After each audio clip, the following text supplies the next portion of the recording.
الله الرحمن الرحيم الحمد لله رب العالمين والصلاة والسلام على سيد الرسل وخاتم النبيين محمد وآله وصحبه أجمعين ومن تبعهم بإحسان إلى يوم الدين. اللهم صل وسلم وبارك على سيدنا ومولانا محمد وعلى آله وأصحابه وبارك وسلم تسليما كثيرا كثيرا. Assalamu alaikum wa rahmatullahi wa barakatuh. Welcome to this session of Balagh Academy in relation to coronavirus, the pandemic that is exercising our minds, all of us at this moment in time. My radio control clock says 2 minutes past 6:30, so inshallah I'm going to make a start.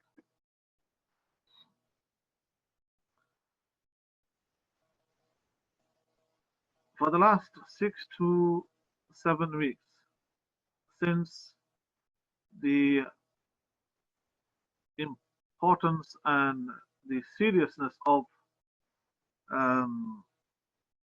the coronavirus and COVID-19 has dawned on myself particularly, I have hardly done anything but look at the issues surrounding the coronavirus, reading plenty of papers, having discussions with scholars, with academics, etc., etc., and planning strategically for what we fear will come and some of which has come. Alhamdulillah, the fact that we were able to take early action or relatively early action, maybe we were 10 days a week too late, but than we should have been, but relatively early action, alhamdulillah, the impact of the virus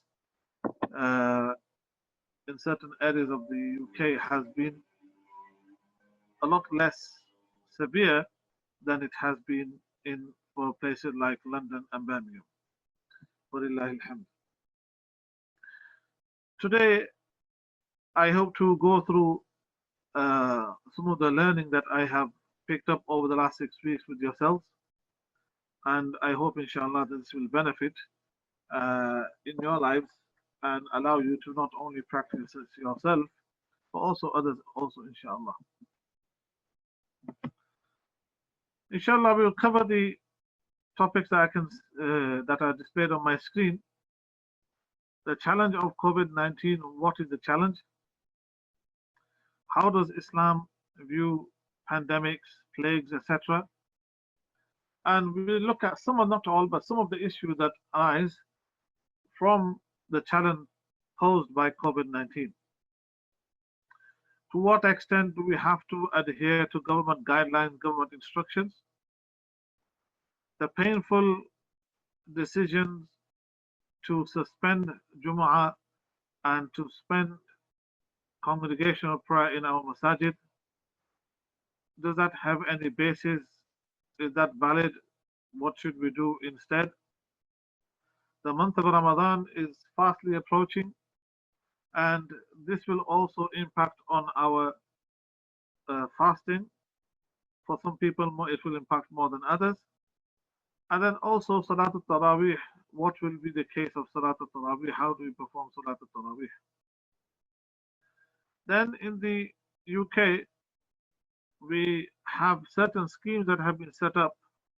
One that is set up is by the UK government in relation to supporting businesses with loans, and inshallah we will have a brief look at that as well.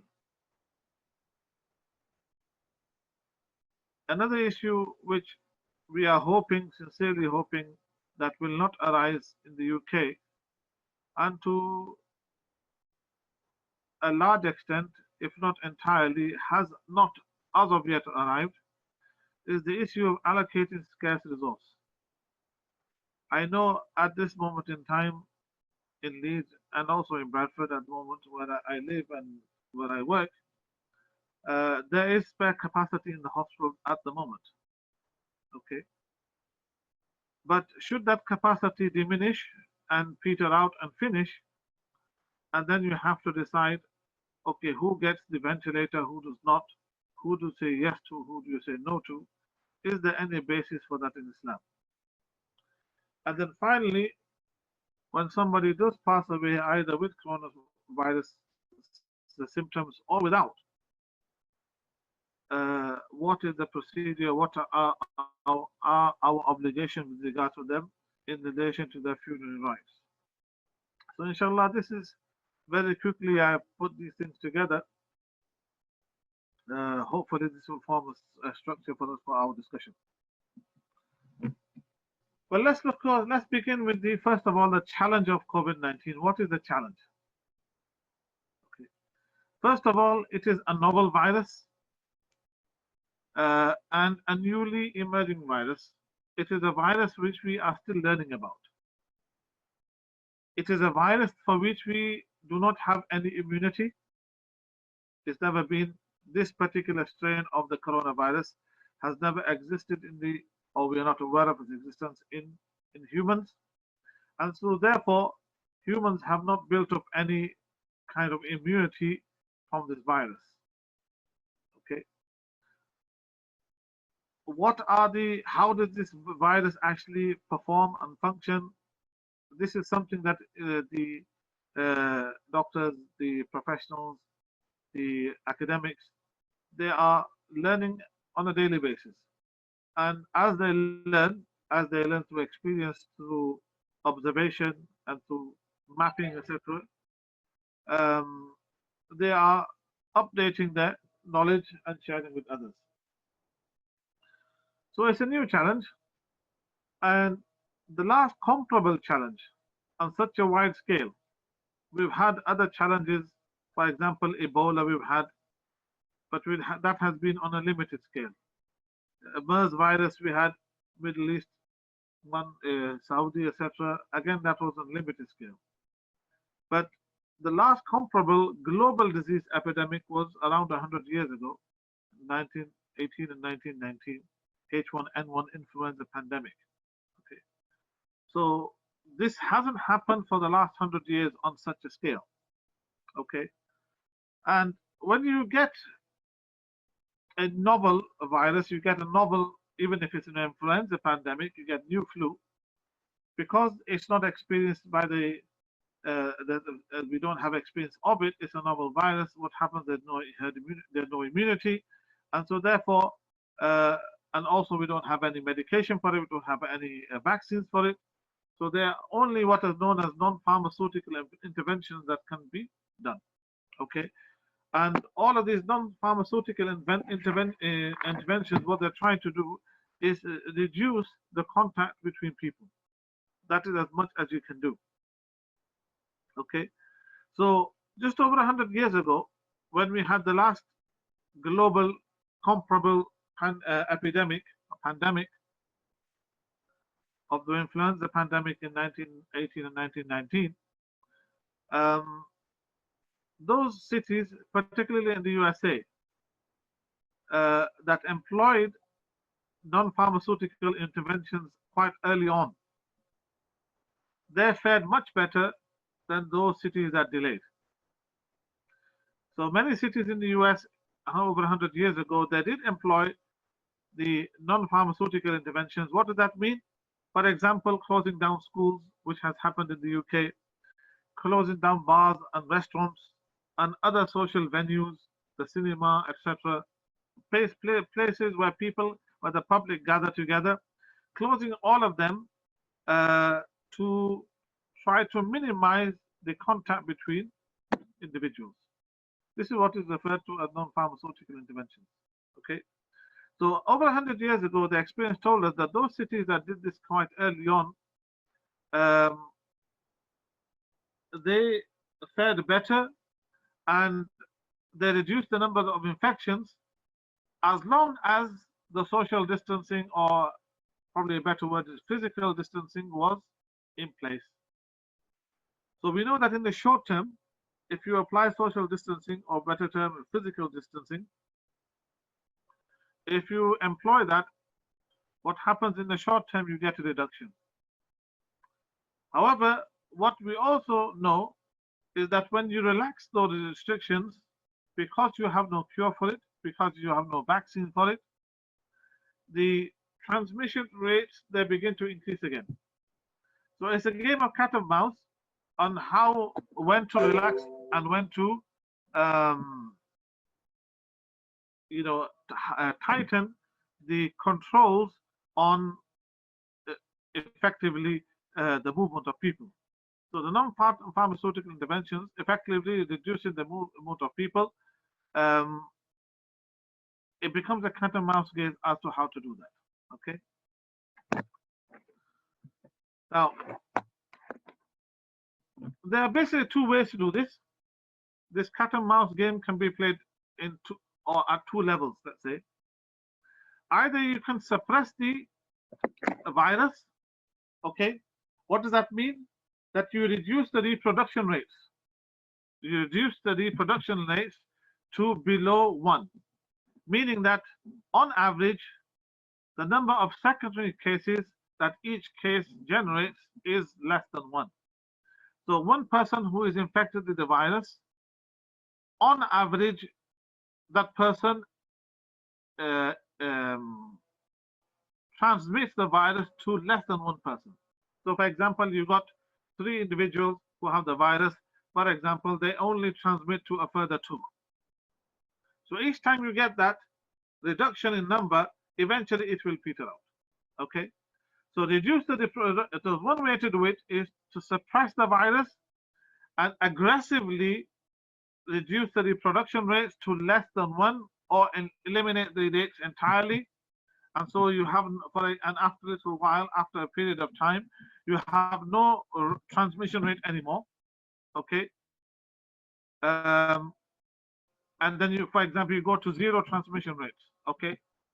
By aggressive social distancing or physical distancing. Okay. So NPIs, non-pharmaceutical interventions, effectively social distancing, need to be maintained for the period of virus circulation or until a vaccine is available. The problem we have with suppression is that you don't build up immunity within the people. Okay. Because the people aren't given, you don't sufficient immunity. You don't, the people aren't given a chance to get infected and then survive it and then create a level of herd immunity. This was the so what happens in this particular model is that you aggressively reduce the rate of transmission, and you need to keep this going as long as the virus is circulating amongst the population, or until you are able to find a vaccine. So either you find a vaccine and vaccinate everyone, and so they become immune to the virus, or else you have to wait for the population to become free of the virus. Okay. The problem we have here, the challenge that we have here, is if you are going to wait for a vaccine, so well, that's not coming, as far as they can estimate, 12 to 18 months. Previously, it used to take about 20 years to get a vaccine, and in the more recent history, it takes about 4 years.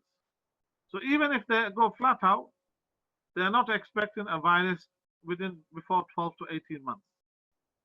Sorry, not a virus, a vaccine before 12 to 18 months.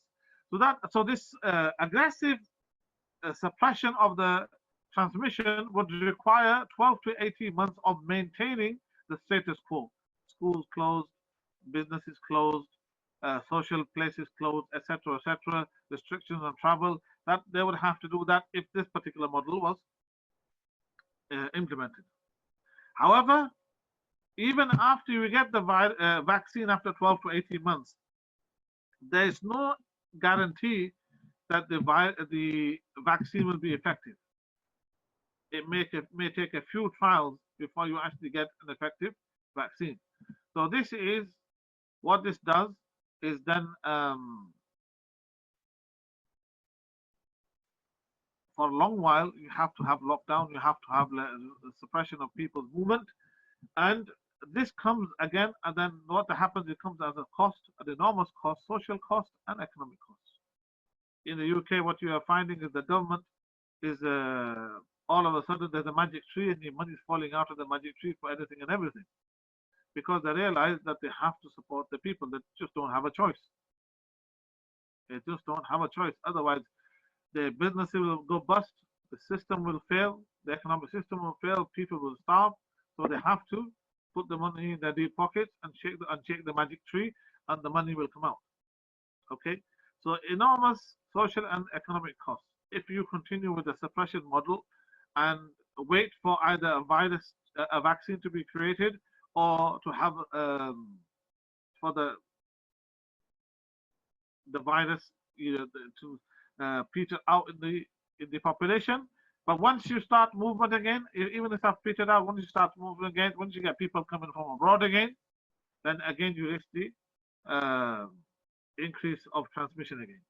So it's very difficult to implement. The second method you can do is mitigate.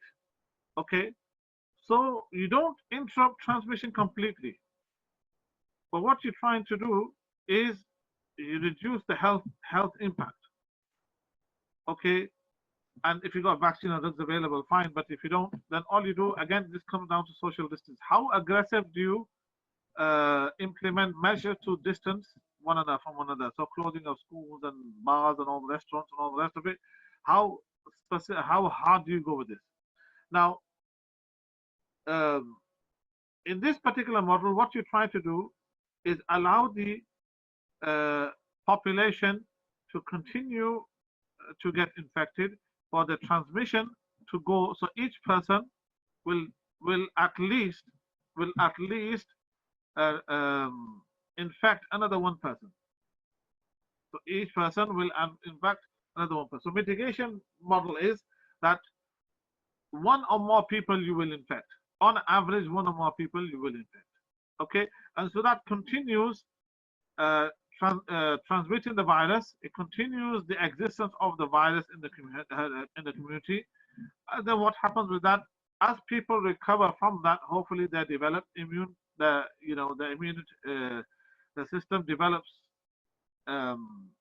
immunity from that, and so they no longer will get the virus, nor will they pass on the virus. That's the idea.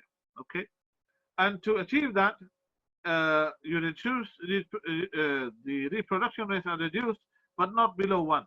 Meaning, you will each individual will affect on average at least one more person. So it continues to spread, but it spreads in a manner that is manageable. It spreads in a manner that the hospitals can cope with. However, there will be increased deaths under this model. And in the UK, the earlier model was actually this one, which was known as where the government was attempting at herd immunity. And then Imperial College London came out with a report, came out with a paper, which said, actually, you know what, if we do this, we're possibly looking at least 200,000, maybe more deaths.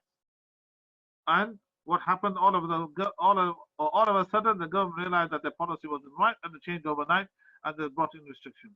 And they went to a more of a suppression model. Okay, so we are neither a mitigation model at the moment nor a suppression model. Okay, now the problem with this one is that because you rely on this model relies on people getting infected and transmission continuing, you will never be able to completely protect those people that are at higher risk of mortality. For example, the elderly, those with underlying health illnesses, heart problems, breathing problems, asthma, etc. And when you say the elderly, it's not simply because they're old, it's because the elderly tend to have more underlying health conditions and problems. And so those that are at risk, you will find that there'll be a lot of high rate, will be quite higher mortality in them, for example, as has happened in Italy. Okay, and one of the things that they're saying about Italy is because they live together, they have older, the population is older than the UK on average, and they live together as well. That's why a lot of them have, they have spread so widely there. Okay, so now this kind of model, if you introduce it early, What you do then is if you introduce this model early, you introduce the restrictions early, what happens then is you don't allow the virus to spread and the herd immunity is not achieved. And so therefore, once you lift the controls again, it becomes, um,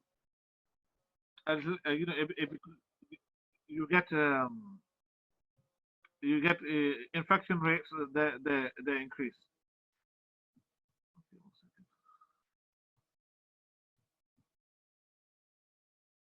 Now, so this is what the challenge is. Right? You can tell from all of this, there's no medication, there's no vaccine. When that comes, alhamdulillah. But in the interim, it's about how you reduce the transmission rate through severely hampering the movement of individuals. And so that is the key. The key to all of this is how much we minimize our reasons to have contact with one another. The more we can do that, the better outcome we'll have. And the more loose we are with that, for whatever reasons, right, the more the transmission will increase. And the simple reason is the virus to increase needs a human body. And so if it infects one person and then kills off that person and doesn't go to another body, it will die. So it needs to spread. So what you have to do is to cut off that transmission to other individuals, and that is basically the model that we need to apply. So what we need to do is restrict movement of people and stop the transmission, depending on how aggressive we go. If we go below 1 to 1 or below, if you go below 1, then what will happen? That will reduce the transmission of the virus. If you go 1 and above, that will continue or even increase the transmission of the virus. And all of that is controlled by simply one thing: the movement on individuals. Social distancing. Okay, let's look at the Islamic view on pandemics and epidemics. As Muslims, we firmly believe that nothing escapes the will of Allah subhanahu wa ta'ala.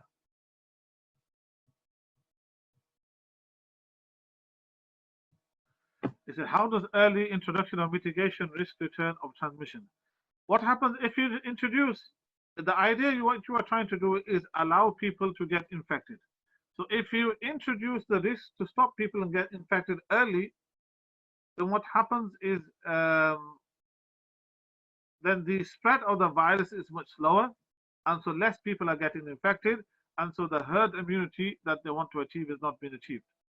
Okay, so once you then this will take it, this mitigation will become a more of a suppression model, and then therefore what happens, we won't have the immunity in the community. And once you get fed up of all the restrictions and people are complaining, then you move on. And what happens is, because we haven't had the herd immunity, people will get infected again. Okay, first of all, as Muslim family believe, nothing escapes the will of Allah subhanahu wa ta'ala. This virus that as is here, the coronavirus, it didn't just happen. It is part of Allah subhanahu wa ta'ala's plan, and Allah subhanahu wa ta'ala has decided it is to be so. ما أصاب من مصيبة في الأرض ولا في أنفسكم إلا في كتاب من قبل أن نبرأها إن ذلك على الله يسير. Allah subhanahu wa ta'ala says in Surah Hadid, no calamity befalls upon the earth or amongst yourselves. في الأرض ولا في أنفسكم, and not amongst yourselves. إلا في كتاب من قبل أن نبرأها, except that it is in a record, لوح محفوظ, there's a secure tablet, من قبل أن نبرأها, before we bring it into being. So Allah subhanahu wa ta'ala has already recorded the coronavirus would come on, start from China, etc., spread around the world, at the date and time, etc., as it done, at the speed, etc., with all the detail that it has done. So this was something written by Allah subhanahu wa ta'ala in the secure tablet, and this is already written before it actually happens. Inna dhalika ala Allah yasir. Indeed, that for Allah is easy. Whilst it may be difficult for us to bring about something that doesn't before it exists, or write about something before it exists with such surety, for Allah subhanahu wa ta'ala it is easy. So nothing escapes the will of Allah subhanahu wa ta'ala. And another verse in Surah Tawbah, Allah subhanahu wa ta'ala says, قُلْ لَن يُصِيبَنَا إِلَّا مَا كَتَبَ اللَّهُ لَنَا. They say, O Muhammad sallallahu alayhi wa sallam, لَن يُصِيبَنَا, never will be struck, إِلَّا مَا كَتَبَ اللَّهُ لَنَا, except by what Allah has written for us. So if Allah, only that will come our way that Allah subhanahu wa ta'ala has written for us. وَعَلَى اللَّهِ فَلْيَتَوَكَّلِ الْمُؤْمِنُونَ. So it is upon Allah alone.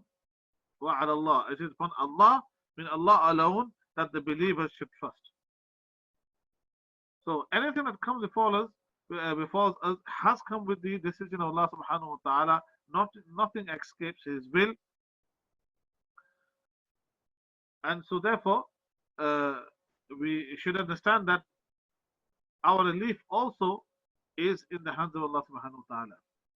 Now, why does Allah subhanahu wa ta'ala bring situations like this? There is whatever Allah subhanahu wa ta'ala He decides. He is Hakim. Al-Hakim, one of the attributive names of Allah subhanahu wa ta'ala. He is one of hikmah, one of wisdom. And the actions of a Hakim are not without wisdom. فعل الحكيم لا يخلو عن الحكمة. That the actions and the deeds of one who is al-Hakim, one who is wise, who is the wise, are not without wisdom. So Allah subhanahu wa ta'ala, there is a purpose behind all of this. عسى أن تكرهوا شيئا وهو خير لكم وعسى أن تحبوا شيئا وهو شر لكم والله يعلم وأنتم لا تعلمون. Allah subhanahu wa ta'ala says in Surah Baqarah, perhaps you dislike a thing and it is good for you. You don't really like it, but actually it's actually good for you. وعسى أن تحبوا شيئا وهو شر لكم, and perhaps you love a thing and it is bad for you. والله يعلم وأنتم لا تعلمون, and Allah knows and you do not know. What the wisdom behind that is, Allah subhanahu wa ta'ala, He knows and you do not know. إِنَّ رَبَّكَ حَكِيمٌ عَلِيمٌ. Verily your Lord is all wise, all knowing. So nothing happens from Allah subhanahu wa ta'ala that is not without wisdom. Okay. So what is the wisdom behind this? Well, Allah subhanahu wa ta'ala says, وَاللَّهُ يَعْلَمُ وَأَنْتُمْ لَا تَعْلَمُونَ. Most of the time it's like this. We can have a guess, but true knowledge to absolutely knowing why Allah subhanahu wa ta'ala has done such and such a thing, this absolute knowledge is not something that we have. Okay? We can guess, there's conjecture, we can, but generally the ulama, right, when Allah subhanahu wa ta'ala, He brings situations like this, it can be as a sign of His power and might. Allah subhanahu wa ta'ala is demonstrating His power and might. Of such a microscopic thing which you can't even see and you don't even know it's there. Such a small microscopic thing can bring the whole world to its knees. It is a sign of the power and might of Allah subhanahu wa ta'ala and an expression of His will to do as He pleases amongst whoever He pleases. So He's just showing us His power. He is expressing His will as Allah subhanahu wa ta'ala wishes, for He is Rabbul Alameen. He is the Lord. He can do what He wills. That is what Rabbul Alameen, being Rabbul Alameen, means. That He can do what He wills. It also can serve as a reminder to people of their weakness and helplessness and their need for their Lord. So it's a reminder to us what happens. We are engaged and engrossed in our worldly pursuits, in our families, our friends, our work, our occupations, our desires, our hobbies, all of this. And in doing so, when we do that, the natural effect of that is we go further away from Allah subhanahu wa ta'ala, and Allah subhanahu wa ta'ala brings calamities like this, brings difficulties like this, which bring us near to Allah subhanahu wa ta'ala. Those of us that much further away from Allah subhanahu wa ta'ala, even they take a step to think and reassess and look at their lives and think, actually, what is it all? Everything that sort of every single day of my life, it occupies my mind all the time. Is it actually really worth it? Is it actually really an issue? I don't speak to my brother, I don't speak to my sister over some small argument, and then all of a sudden you realize, actually, you know what? In the grand scheme of things, that's not really much. Okay, so these are all reminders for us. Okay, it can also be a form of punishment for those that are sinful and for those that don't believe in Allah subhanahu wa ta'ala. It can be a form of punishment. And the last two I have highlighted in red, so because I just go through them over different slides in further detail. And equally, meanwhile, it can be a source of mercy for the one who believes in Allah subhanahu wa ta'ala. It can be a source of forgiveness of sins and an elevation of a heavenly rank. Allah subhanahu Rasulullah sallallahu alayhi wa sallam, he said in a hadith that sometimes Allah subhanahu wa ta'ala has reserved a rank. This hadith in Abu Dawud, Allah subhanahu wa ta'ala has reserved a rank for an individual, which that individual cannot achieve through his deeds alone. When the station that Allah subhanahu wa ta'ala had decided in the hereafter in the Jannah for him or her, his or her actions do not, allow that person to reach that status. So what Allah subhanahu wa ta'ala has does, He puts that person into difficulty, themselves, their family, their wealth, and through different aspects of their life, and that person then does sabr and observes patience, and through the patience that a person observes, Allah subhanahu wa ta'ala elevates their rank.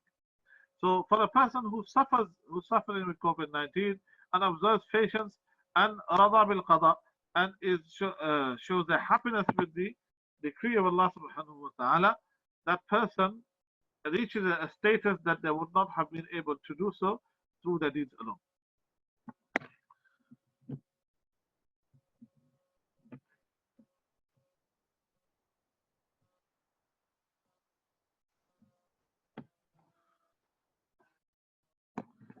Is it a punishment? Well, Allah subhanahu wa ta'ala, He does say, ظهر الفساد في البر والبحر. Corruption has appeared throughout the land and sea. بما كسبت أيدي الناس, by reason of what the hands of people have earned. ليذيقهم بعض الذي عملوا لعلهم يرجعون, so He may let them taste part of the consequence of what they have done, and perhaps they will return to righteousness.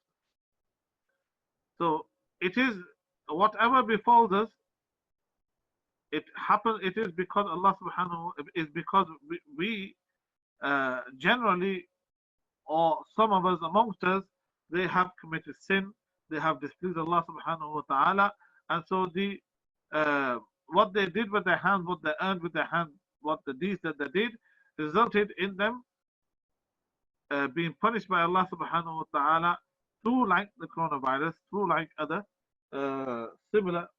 Sometimes you get tsunamis, you get volcanoes, earthquakes, etc., etc. These are also they can also be expressions of Allah subhanahu wa ta'ala's wrath. So it's a punishment for the sinful, those that are sinful, even if they be Muslim, and a punishment for the disbeliever, those that because disbelieving is the most heinous of sins, and those that disbelieve is also a punishment for them.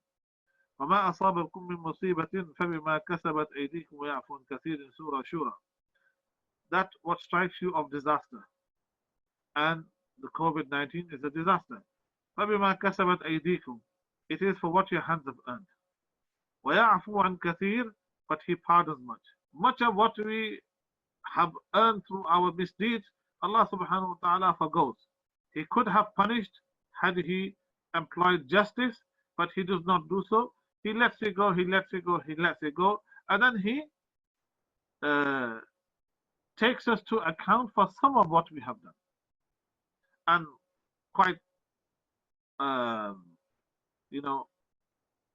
probably, no one can say for definite Allah's wisdom, but yes, what have we not done to not incur the wrath of Allah subhanahu wa ta'ala, displeasure of Allah subhanahu wa ta'ala?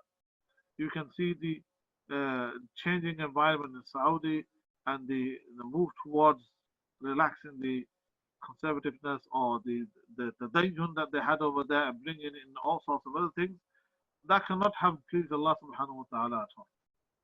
In other Muslim countries as well, you have people asking for rights that are totally anathema to Islam, totally anti-Islam. And they ask for them rights, what they perceive to be rights, but but Islam does not hold them to be so, and Islam has, it gives its own version of what individual rights a person has, and but yet to do that openly and to do that without shame, that does incur the wrath of Allah subhanahu wa ta'ala.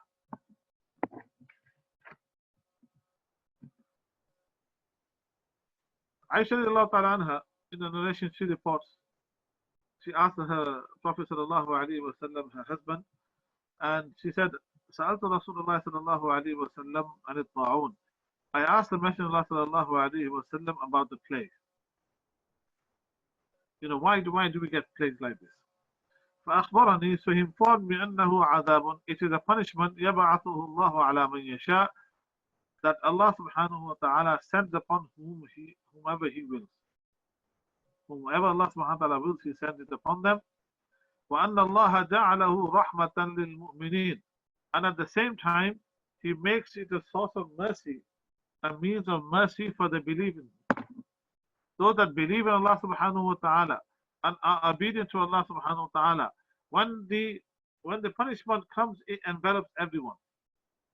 When Allah subhanahu wa ta'ala, the sunnah of Allah, the adat of Allah, the habit of Allah subhanahu wa ta'ala is that when Allah's punishment, it comes generally and it encompasses and engulfs, generally it engulfs those that are sinful, those that are disbelievers, and also those that are believers and are obedient and prayerful.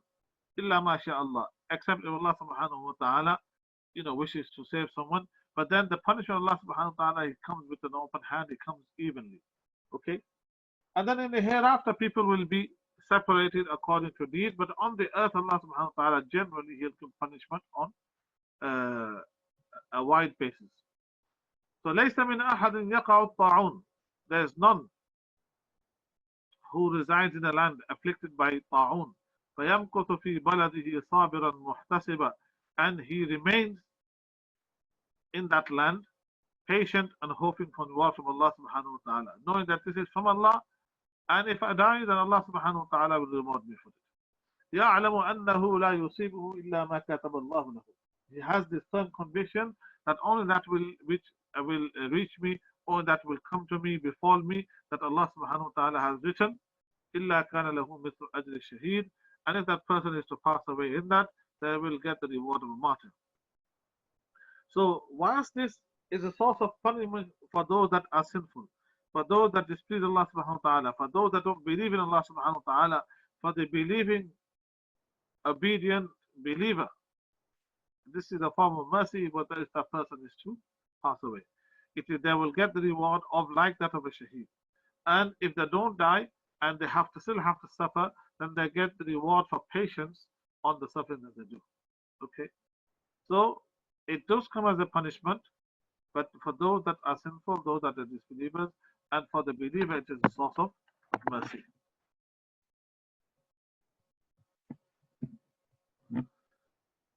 Okay, so how should we react?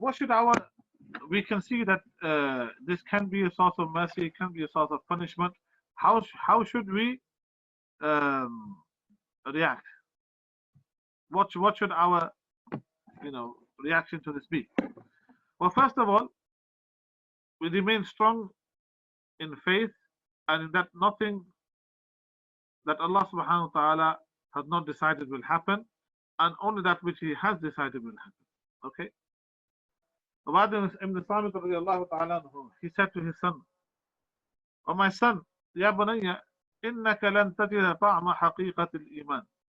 Verily you will never taste the reality of iman, reality of faith. حتى تعلم, until you know, أن ما أصابك لم يكن ليخطئك, that what has come to you, what has befallen you, was not going to miss you. So if you have suffered in something, that was not going to, there was no way you're going to escape that. That was written by Allah subhanahu wa ta'ala. وَمَا أَخْطَأَكَ, and that what missed you, لَمْ يَكُنْ لِيُصِيبَكَ, was not going to come to you, was not going to befall you. So you should have this firm conviction that only what Allah subhanahu wa ta'ala has written for me will happen. If I have been afflicted, or somebody in my family has been afflicted, or my friends have been afflicted, somebody I know has been afflicted, then that was something Allah subhanahu wa ta'ala had written, and there was no way that that person was going to escape that.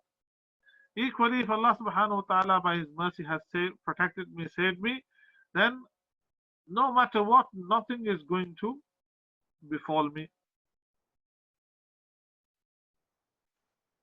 Then he says, سمعت رسول الله صلى الله عليه وسلم يقول, I heard the Messenger of Allah صلى الله عليه وسلم saying, إن أول ما خلق الله القلم. Verily, the first thing that Allah subhanahu wa ta'ala created was the pen. فقال له اكتب, and he said to it, write. قال ربي وماذا أكتب? The pen said, what shall I write? قال اكتب مقادير كل شيء. Write the destiny of everything. حتى تقوم الساعة, until the hour arrives. Until the hour arrives, until the hour comes, anything that is going to happen, you write it all down. So جف القلم بما أنطلق, that the pen has dried with regards to what is going to befall you. يا بني, O my son, إني سمعت رسول الله صلى الله عليه وسلم يقول, and this is an important bit, من مات على غير هذا, whoever passes away, whoever dies on something other than this, whoever does not hold this belief, أن ما أخطأك لم يكن ليصيبك, that what has missed you wasn't going to come your way anyway, and what has come your way was never going to miss you.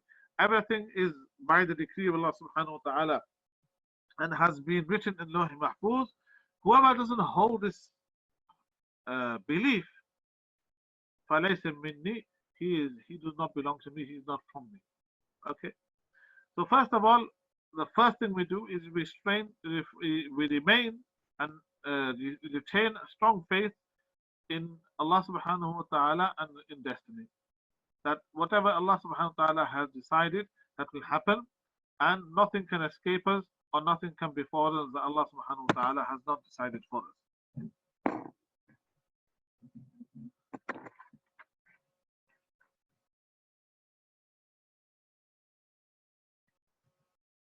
Second thing we can do,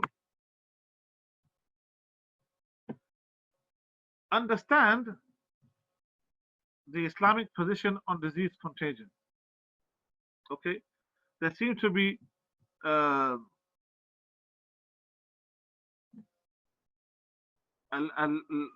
appreciation of this does not appear to be widely shared, especially amongst those that have lesser sort of knowledge of their deen.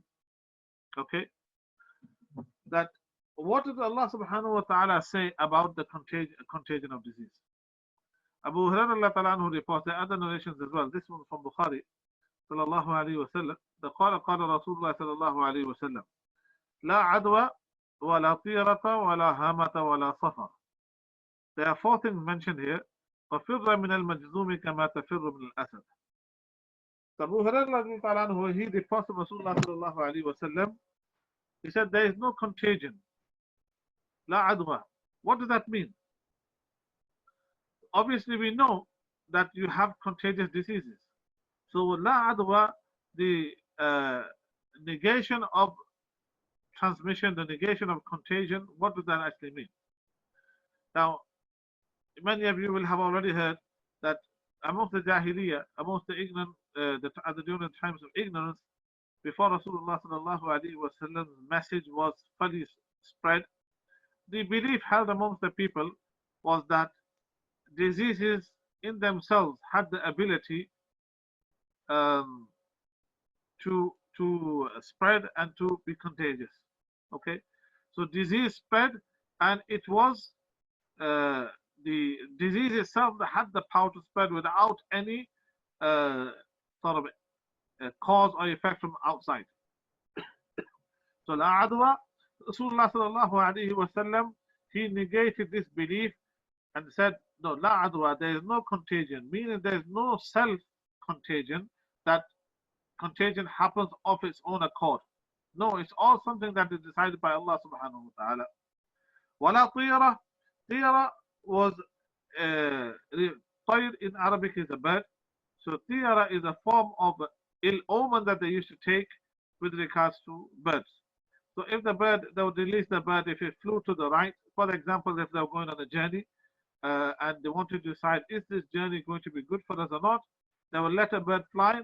If it flew to the right, they would say, okay, take that as good omen, and they would continue on their journey.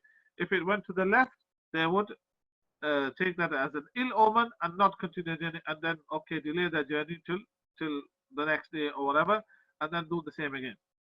So Rasulullah sallallahu alaihi wasallam said, this taking ill omen from which direction the bird flies, there is no reality to this. Okay. Wala hamata, hama. In the scholars say there are different translations of this. Some have said that this refers to the owl. They used to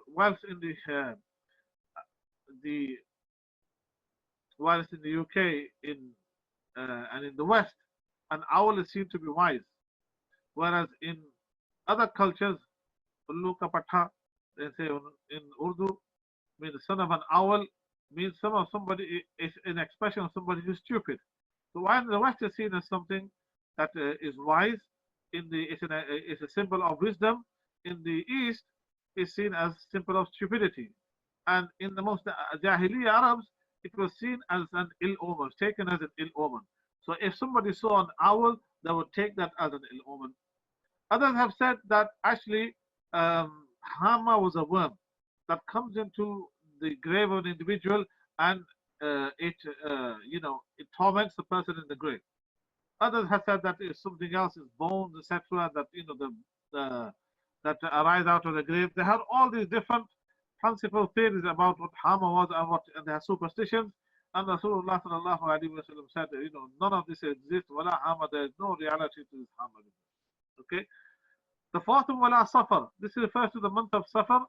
They used to consider the month of Safar to be to be unlucky.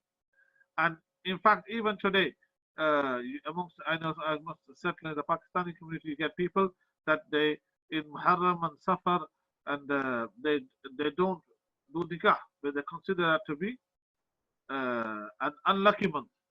Muharram because of the martyrdom of Hussein radiallahu ta'ala anhu, and Safar because they continue to consider that to be unlucky. Rasulullah sallallahu alaihi wasallam said, there is no taking bad omen month of Safar. It is just as good as any other month. Okay. So in this verse, in this hadith, Rasulullah sallallahu alaihi wasallam is rectifying the corrupt beliefs of the Jahiliyyah Arabs that they had, and removing and denying that superstitions have any foundation, any basis. And then Rasulullah sallallahu alaihi wasallam continues to say, وَفِرَّ مِنَ الْمَجْنُونَ, and run away from the leper. كَمَا تَفِرُّ مِنَ الْأَسَدِ, just as you run away from the lion. When you see a lion, you don't hang around. Similarly, when you see somebody with leprosy, it is a contagious disease, and so you stay away from that individual. So on the one hand, Rasulullah sallallahu alaihi wasallam says, La adwa, there's no contagion. And on the other hand, Rasulullah sallallahu alaihi wasallam is instructing that we stay away from somebody who has leprosy, as a contagious disease. So the two are reconciled, and Imam Nawawi rahimahullah in Shara Muslim, he and others have as well, that they have written on this and saying that La adwa is a rejection of this idea that diseases themselves have the power in themselves to be contagious. Rather, it is the will of Allah subhanahu wa ta'ala when He decides that the other person will get the disease as well. Only then does that happen. And as a zahiri sabab, as an obvious means, you stay away from that individual. وَفِرَّ مِنَ الْمَجْذُومِ, that you stay away, social distancing, physical distancing from that person. Okay, so it doesn't have the power to spread itself, but it is spread by the will of Allah subhanahu wa ta'ala. So that is the Islamic understanding of the contagion of disease. Now, this idea that we don't adopt any means and just do tawakkul on Allah subhanahu wa ta'ala, just last week I went to last weekend, not this weekend, the weekend before. I went to the meat shop and a very small place. So one customer in there, I was a second customer. A third one came and I asked them, if it's okay if you wait outside, because there isn't, we have been told to have 2 meter distancing.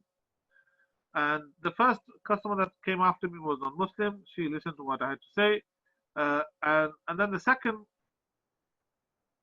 customer that came after that was, whilst the lady say waiting outside, he came, was Muslim, Asian, dressed traditionally, and asked him, you know, can you just please wait outside just to keep the social distancing? And his response was, do tawakkul Allah. What kind of belief do you have? Do tawakkul on Allah. Have belief in Allah. And I said, listen, I'm not having this argument, but this is the instruction being given. Can you just please wait outside? He didn't go leave the shop. He didn't go outside. But the idea that we don't have to do anything and Allah will make things okay, it does not work like that. Those of our community, unfortunately, that have adopted this and, for example, have continued to go to the masjid, some of them have fallen prey to the illness. So we, in terms of asbab, we are told to tie our camel. We are told to adopt the means. And then do tawakkul on Allah subhanahu wa ta'ala. So the issue of contagion of the disease is that it doesn't have the power itself to be contagious. Allah ta'ala, He wills it, it happens. But the zahiri asbab is that when you are interacting with one another, then you give the opportunity for the disease to transmit from one person to another. And so that, as much as possible, should be avoided. And that is what Rasulullah sallallahu alayhi wa sallam taught. وَفِرَّ. If you look, I say, وَفِرَّ مِنَ الْمَجْزُومِ. He said, run away. This is a walk away. He said, run away from the leper. Meaning, get away from there as fast as you can.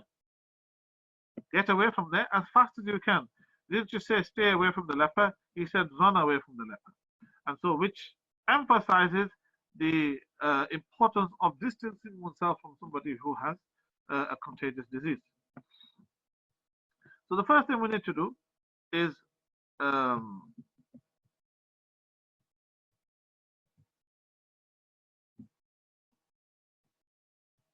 maintain strong belief in destiny, that only what Allah subhanahu wa ta'ala will happen. Second thing we need to understand is the Islamic position on contagion of disease, and that as asbab we need to adopt the means that we have been advised to do so. And thirdly, which are taking precautionary measures. We saw in the last hadith where Rasulullah says run away. Here we have other hadiths also. Abdul Rahman ibn Auf, the Prophet mentioned, Allah sallallahu alayhi wa sallam said, إِذَا سَمِعْتُمْ بِأَرْضٍ. When you hear of a land, and it's talking in relation to having some kind of virus, some kind of contagious disease, the plague. إِذَا سَمِعْتُمْ بِأَرْضٍ. When you hear about a land that has this disease, فَلَا تَقْدَمُوا عَلَيْهِ. Don't enter upon it, don't go towards it. Stay away from it. وَإِذَا وَقَعَ بِأَرْضٍ. When it befalls a land, when you وَأَنْتُمْ بِهَا, and you are there. In your particular area, the plague is there, it is widespread, and you are in that area, فَلَا تَخْرُجُوا. Then you don't leave that land. So that's so in the first one, إِذَا سَمِعْتُمْ بِأَرْضٍ فَلَا تَقْدَمُوا عَلَيْهِ. You have the concept of social distancing. إِذَا سَمِعْتُمْ بِأَرْضٍ فَلَا تَقْدَمُوا عَلَيْهِ. Social, physical distancing. Don't go close to that person. وَإِذَا وَقَعَ بِأَرْضٍ وَأَنْتُمْ بِهَا. And when you are in a land that the ta'un or whatever, the plague, etc., has befallen that land, فَلَا تَخْرُجُوا فِرَارًا مِنْهُ. Don't leave that land freeing from it. Here you have the concept of isolation. These are both things that the government is asking us to do. Social distancing and isolating. Social distancing for those people that don't have the virus, stay away from one another so that you don't inadvertently get it. And those that have caught the virus, they are to quarantine themselves, they have to stay within their own homes, and their families also are supposed to stay within the home as well. فَلَا تَخْرُجُوا فِرَارًا مِنْهُ. That don't, it gives them the idea. Although فِرَارًا مِنْهُ is that you are trying to flee from there, but the underlying idea that you should restrict yourself to that area and not leave. In the second hadith, Abu Salama ibn Abdul Rahman ibn Auf, he reports that the Messenger of Allah sallallahu alayhi wa sallam said, La adwa, which we have covered, ويحدث أن رسول الله صلى الله عليه وسلم قال لا يولد ممرض على مصح. Imam Nawawi rahmatullahi alayhi, he explains it this way, and I have translated according to his explanation, that the owner of the لا يورد صاحب الإبل المراد, لا يورد of memory, لا يورد صاحب الإبل المراد إبله على صاحب الإبل الصحاح, that the owner of diseased camels should not take his camels to the camels of the owner of a healthy camel. Basically, when you're going through the water hole and you have somebody who has healthy camels over there, there's somebody who has camels that are unhealthy and have a contagious disease, he should not take these animals to introduce them to the other group of camels. So here again, Rasulullah sallallahu alaihi wasallam emphasizing the importance of social distancing, of staying away. If you have it, then you stay away from others to not spread it. So just as the non-pharmaceutical intervention was social distancing, Rasulullah sallallahu alaihi wasallam is explaining exactly the same. Now, so in the UK, we have been given not just advice but instruction from the government. Okay, I think it was last week that the Health Secretary Matt Hancock said with regards to the what the government has been asking us to do, is that this is not a request, this is an instruction. So this is a hukum, it's an instruction. It's not a request that please can you do this. No, it's, although the language is something we live in so free societies, so where governance is with the sort of permission of the people, we have that kind of understanding. So therefore, it is, if you read between the lines, it's an instruction. You have to do this, but we are just asking you nicely. Okay. So do we have to adhere to government instruction? Okay. Now, any government instruction, right, that conflicts with Islam, okay, then لا طاعة لمخلوق في معصية الخالق. Okay, that is something that there is no obedience in. That is something that must be challenged. That is something that must be opposed, whether the leader is Muslim or non-Muslim. Even if the leader is Muslim, we don't obey anything in the disobedience of Allah subhanahu wa ta'ala. لا طاعة لمخلوق, there is no obedience to creation في معصية الخالق, in the disobedience of the Creator. So if you have an instruction that conflicts with Islam, then that must be challenged, that must be opposed. And within the bounds of the law in this country, within the bounds of the law, we challenge that, we oppose that, we lobby against that, we try to get the government to reconsider. Okay. Then you have instructions that are given from the government that actually conform to Islam. They're exactly the same instruction Islam is giving. Then what do you do with regards to the instruction? Well, we would say, because Islam tells you to do X, Y, and Z, gives you that instruction, you adhere to what Islam tells you to do. Okay? One adheres to the Islamic ruling. So if it's opposed, you challenge it. If it's adheres to the Islamic ruling, then you follow the Islamic ruling. Then you have instructions that don't oppose Islam, and and Islam also is silent upon, but they are founded on public interest. They are founded on bringing benefit to the people. Okay? Those instructions, even if they come from non-Muslim, they are something that we must follow. Now, here I've used a verse of the Holy Quran and a saying of Rasulullah sallallahu alaihi wasallam. First of all, all you who have believed, يَا أَيُّهَا الَّذِينَ آمَنُوا أَوْفُوا بِالْعُقُودِ, fulfill your covenants, fulfill your agreements. As a resident of this country, as a citizen of this country, you have agreed to abide by the laws of this country, and so therefore you must obey the laws, you must fulfill that covenant. Okay? And a hadith of Rasulullah sallallahu alaihi wasallam, which Ibn Majah he reports, al-Muslimuna ala shurutihim, Muslims are bound by their conditions, whatever you agree, illa shartan harrama halalan aw ahalla haraman, except a condition that makes unlawful lawful or makes lawful and unlawful. Unless you're making something halal haram or haram halal, then you are bound by those conditions.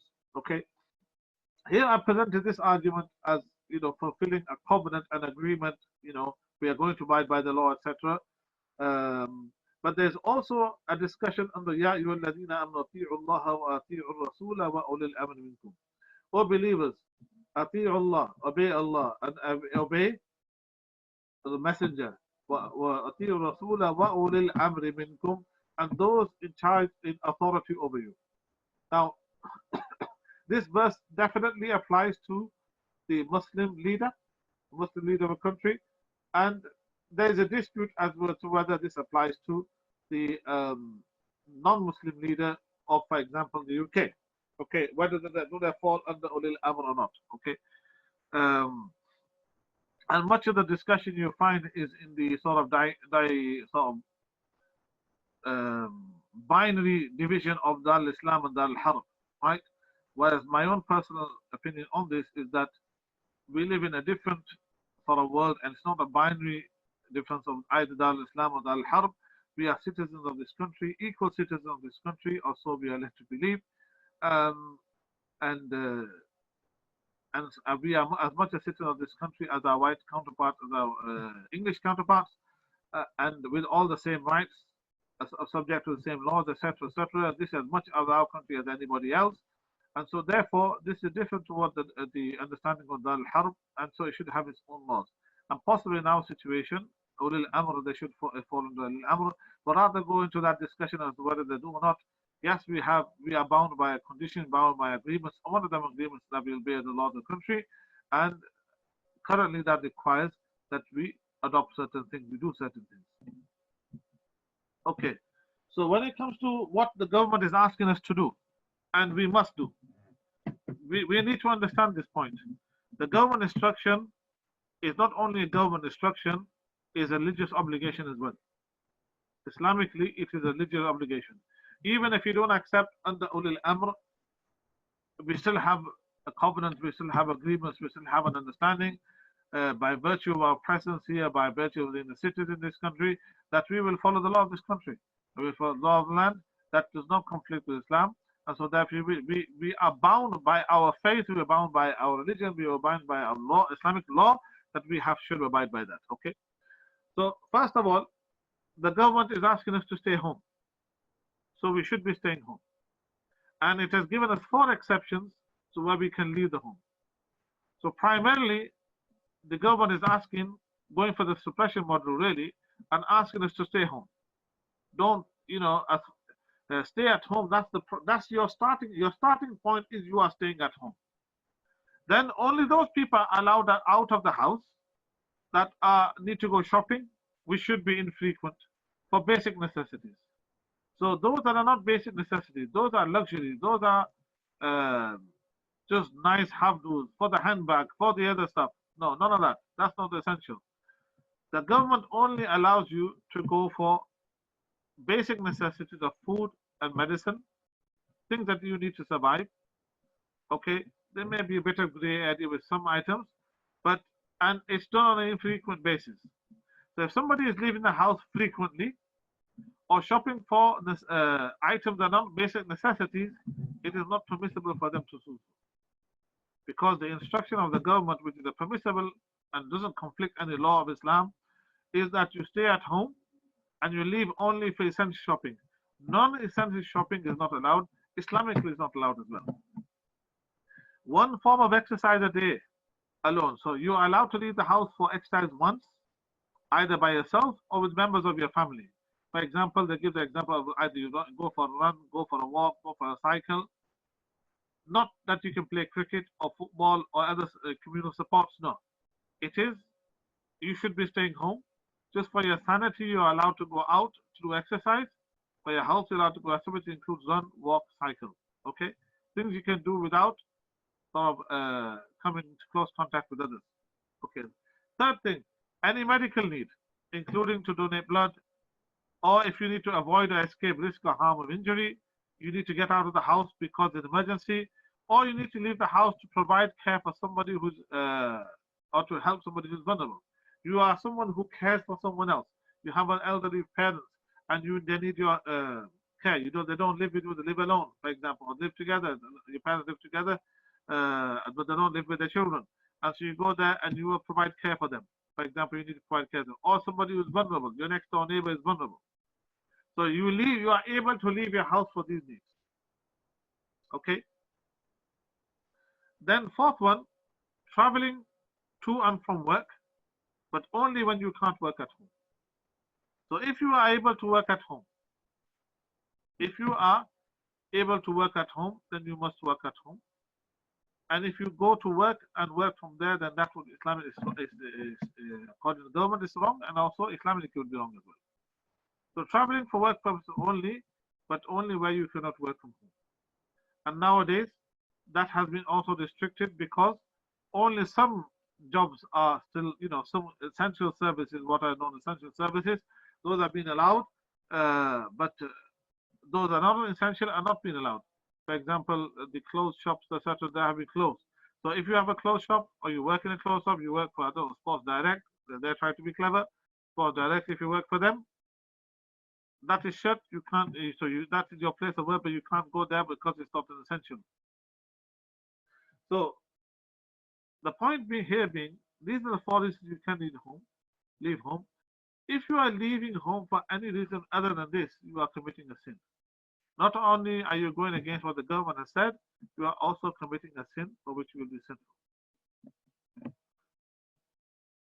Okay, second thing, closing certain businesses and venues. Certain businesses have had to close, bars, restaurants, etc. have to close unless they are just doing takeouts. Okay, for example, this includes places of worship.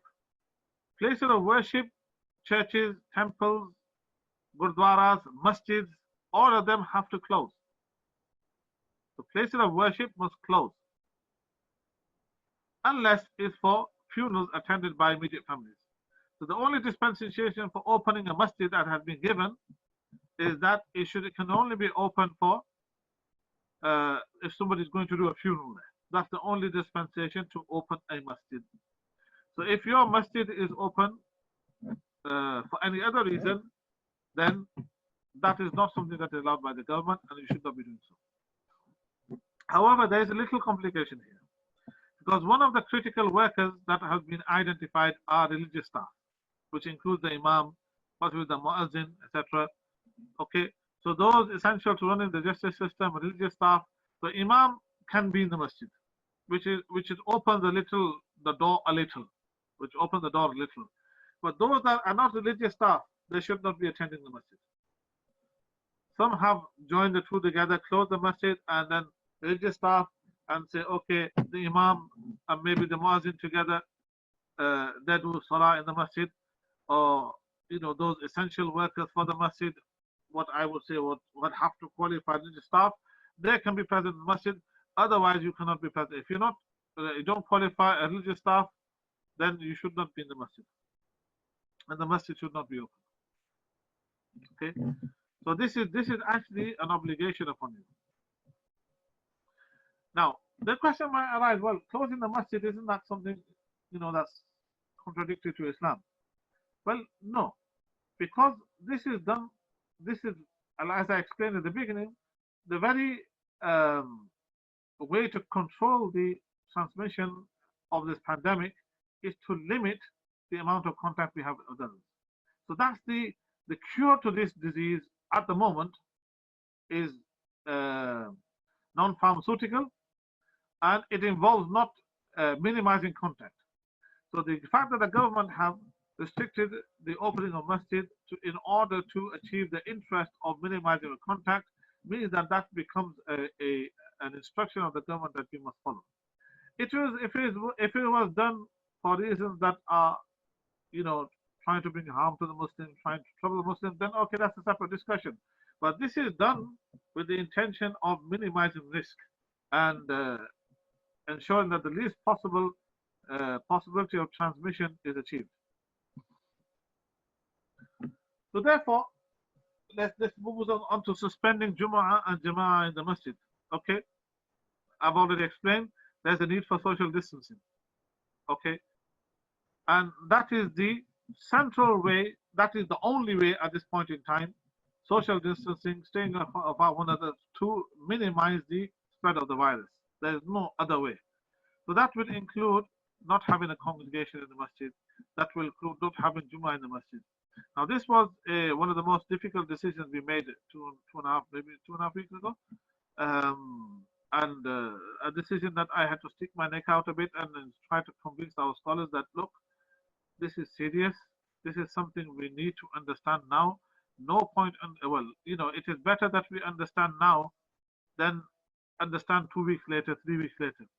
And bluntly, I said to them, all those dalail, all those proofs that you will understand after 2, 3 weeks, please use them the reels now and close the masjid. Yes, it's difficult.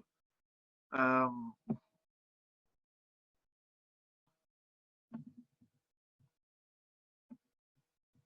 yes, it is difficult, but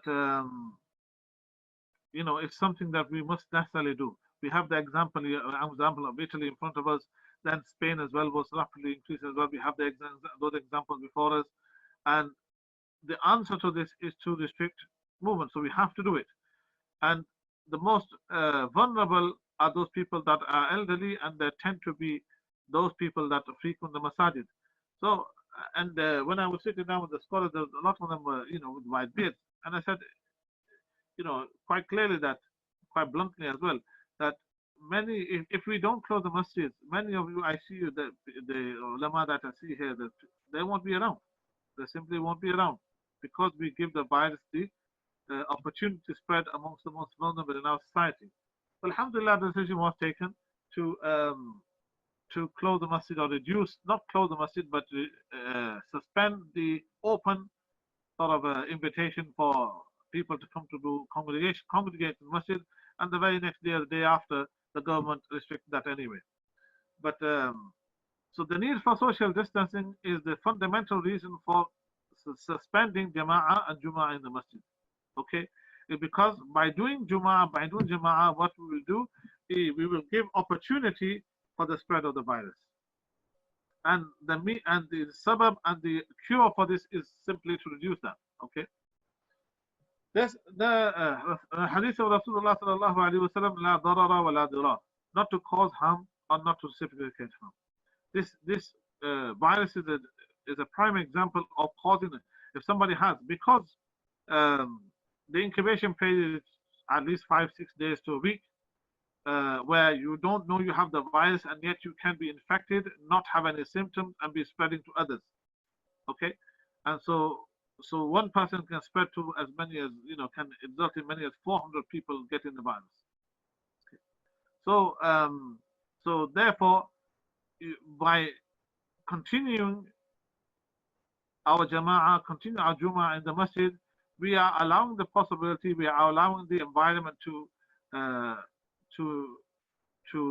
cause harm, and therefore that harm to be reciprocated as well.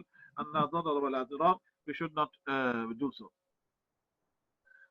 Now, we also have precedent as well. Abdullah ibn Abbas, although it's not exactly similar, but it does give you an indication. Abdullah ibn Abbas, he said to his muazzin, fi yawmin matirin, on a very rainy day. It was raining, and he said to him, إِذَا قُلْتَ أَشْهَدُ أَنْ لَا إِلَهَ إِلَّا اللَّهِ أَشْهَدُ أَنَّ مُحَمَّدًا رَسُولُ اللَّهِ. When you are saying the azan, you say أَشْهَدُ أَنْ لَا إِلَهَ إِلَّا اللَّهِ, and you have said أَشْهَدُ أَنَّ مُحَمَّدًا رَسُولُ اللَّهِ, فَلَا تَقُلْ حَيَّ عَلَى الصَّلَاةِ. Don't say حَيَّ عَلى الصَّلَاةِ. Don't call the people towards salah. حَيَّ means come to the salah. Don't say that. Rather, صَلُّوا فِي بُيُوتِكُمْ. Say, pray your salah in your homes. قال فكأن الناس استنكروا ذلك. The narrator says that it is as though that people found that strange or disliked it. Said, what are you doing here? They found that to be strange. So Abdullah ibn Abbas said to them, أَتَعْجَبُونَ مِنْ ذَا? Do you wonder at that? That I'm saying, asking the muazzin to say, صَلُّوا فِي بِيُوتِكُمْ قَدْ فَعَلَ ذَا مَنْ هُوَ خَيْرٌ مِنِّي. That was done by someone who is better than me. And this was Jumu'ah. إِنَّ الْجُمُعَةَ عَزْمَةٌ. Verily, the Friday prayer is compulsory. It's not the case that I'm denying the obligation of Friday prayer. وَإِنِّي كَرِهْتُ أَنْ نُحْرِجَكُمْ. but I dislike that I should cause you to face difficulty. فَتَمْشُوا فِي الطِّينِ وَالدَّحَضِ, and so you walk in mud and slush. Just the fact that they would walk in mud and slush and dirty their clothes, Abdullah ibn Abbas radiallahu ta'ala anhuma, he's telling them to what? Don't come for Jummah, pray in your homes. The effects of the coronavirus are much more than slush and mud. And so therefore we have a basis for saying, okay, yes, we can forgo Jummah because of a need. Okay. Another, all jurists also agree that fear and illness, if somebody has fear that the path to the masjid is not safe, or they have illness, and by going to the masjid that will worsen, or they're not able to make it, etc., these are considered in all schools as valid reasons to be absent from Jummah and not to go for congregation prayer. So therefore, on an individual basis, at least, this is something that's possible. And where more people have this fear, more people have this illness, then it will extend, and eventually you would come to a case where Jummah is no longer established.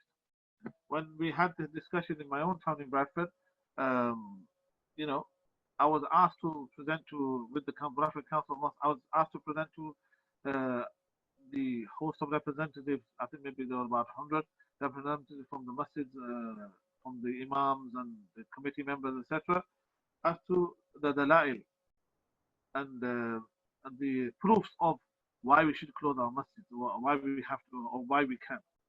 And when it came to my turn to speak, I just broke down, because in the front line in front of me, I could see those individuals that who generally look after our masjid tend to be the more elderly from our community, the more, the white beards, etc.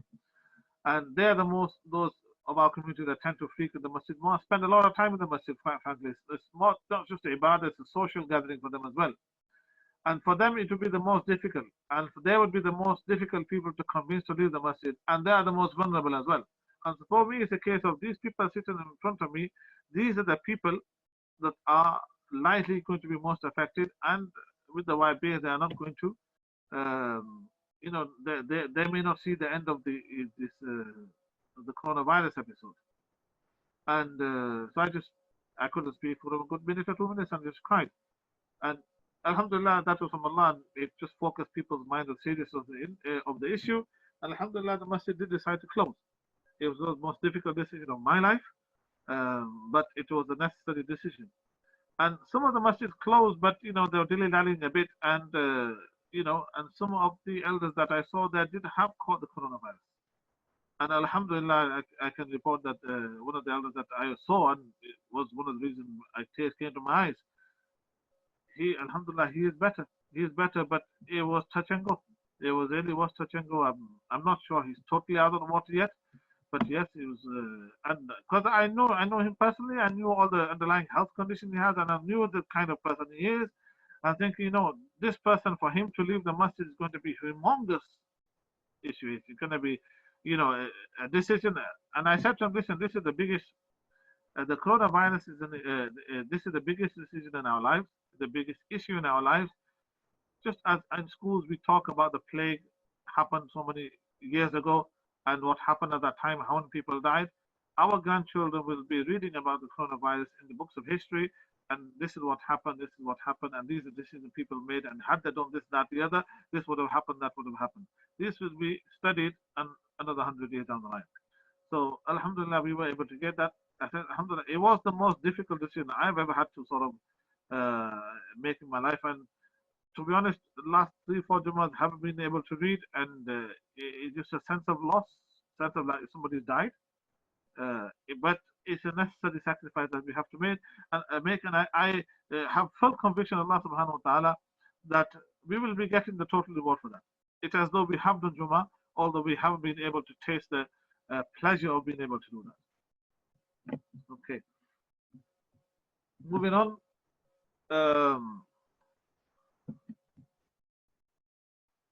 Can we do Jummah at home? Okay.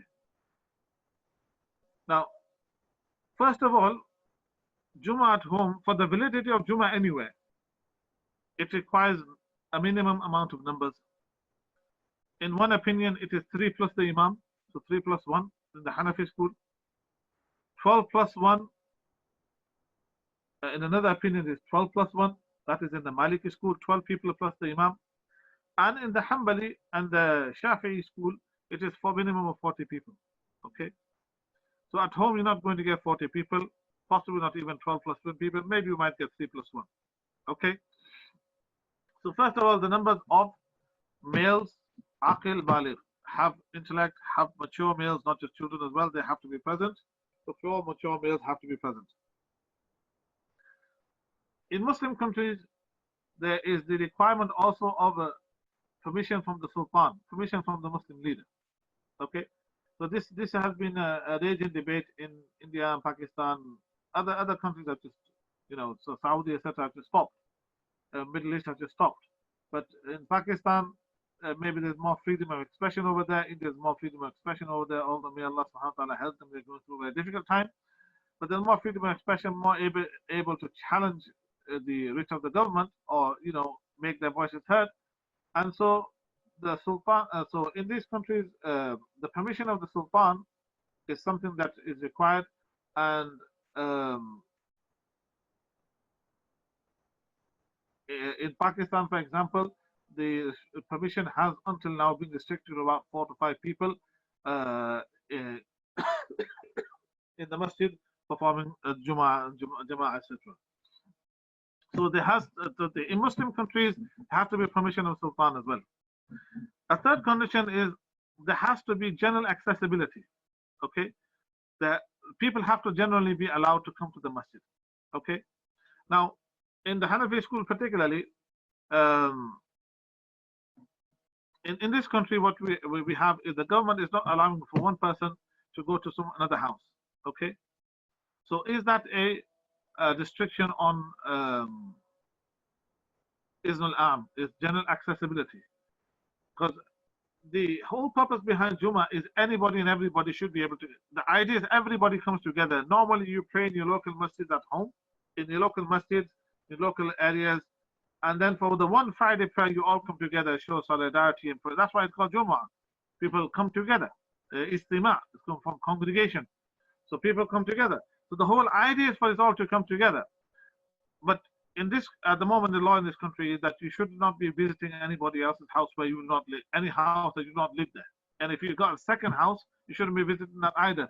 Like the Scottish minister found out that she visited her house, I think it was the health secretary um, um, who visited her second home twice, despite her himself restricting that and had to resign. So the the fact that you aren't able to visit or allow other people into your home is that a restriction on general accessibility? Some will argue yes. Some may argue, well, actually, this is because of a reason. It's not actually restricting people from accessing. Or the purpose is not restricting accessibility. The purpose actually to stop the spread of the virus. So that can be debatable. However, personally, what I feel is that the whole concept of Jummah is that people get together, and not that people read in their own homes individually, etc. Rather, the fardul waqt, there's a discussion on this, but the fardul, the original obligation for that time is actually zuhr, and zuhr and Jummah is a substitute. So when you aren't able to do Jummah, the substitute, you should resort back to, in my opinion, should resort back to the original, and you should do zuhr salah. However, having said that, if somebody did do Jummah and there were 4 meals, etc., and they did, the khutbah, etc., I'm not going to say it's not valid, but I think the stronger position would be that they should be doing Zuhr. Again, you will get a whole host of ideas. It's an unprecedented situation. You will get a difference in opinion on this.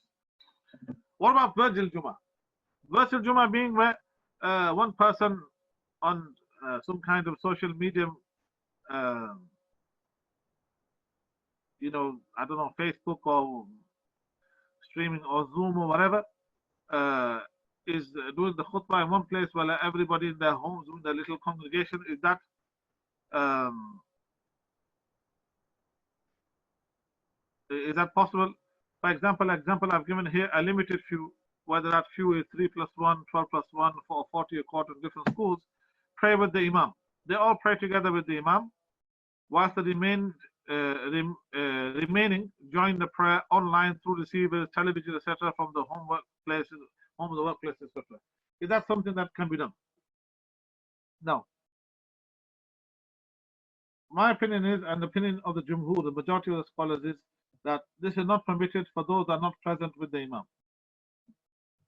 Those that are not present with the Imam, inshallah, so I have people some are raising hands and others asking questions. Inshallah, I will take them at the end, inshallah. We are coming towards the end. Okay, let's go back. Okay. So, my position and those, a majority of scholars, I think there's only a few, that handful that might say otherwise, but to say that it is not permissible to do Jummah in this manner. Okay? Okay? Those that are not present at the place of Jummah and they're in their homes and they're being live streamed, whatever, their Jummah is not valid. Okay?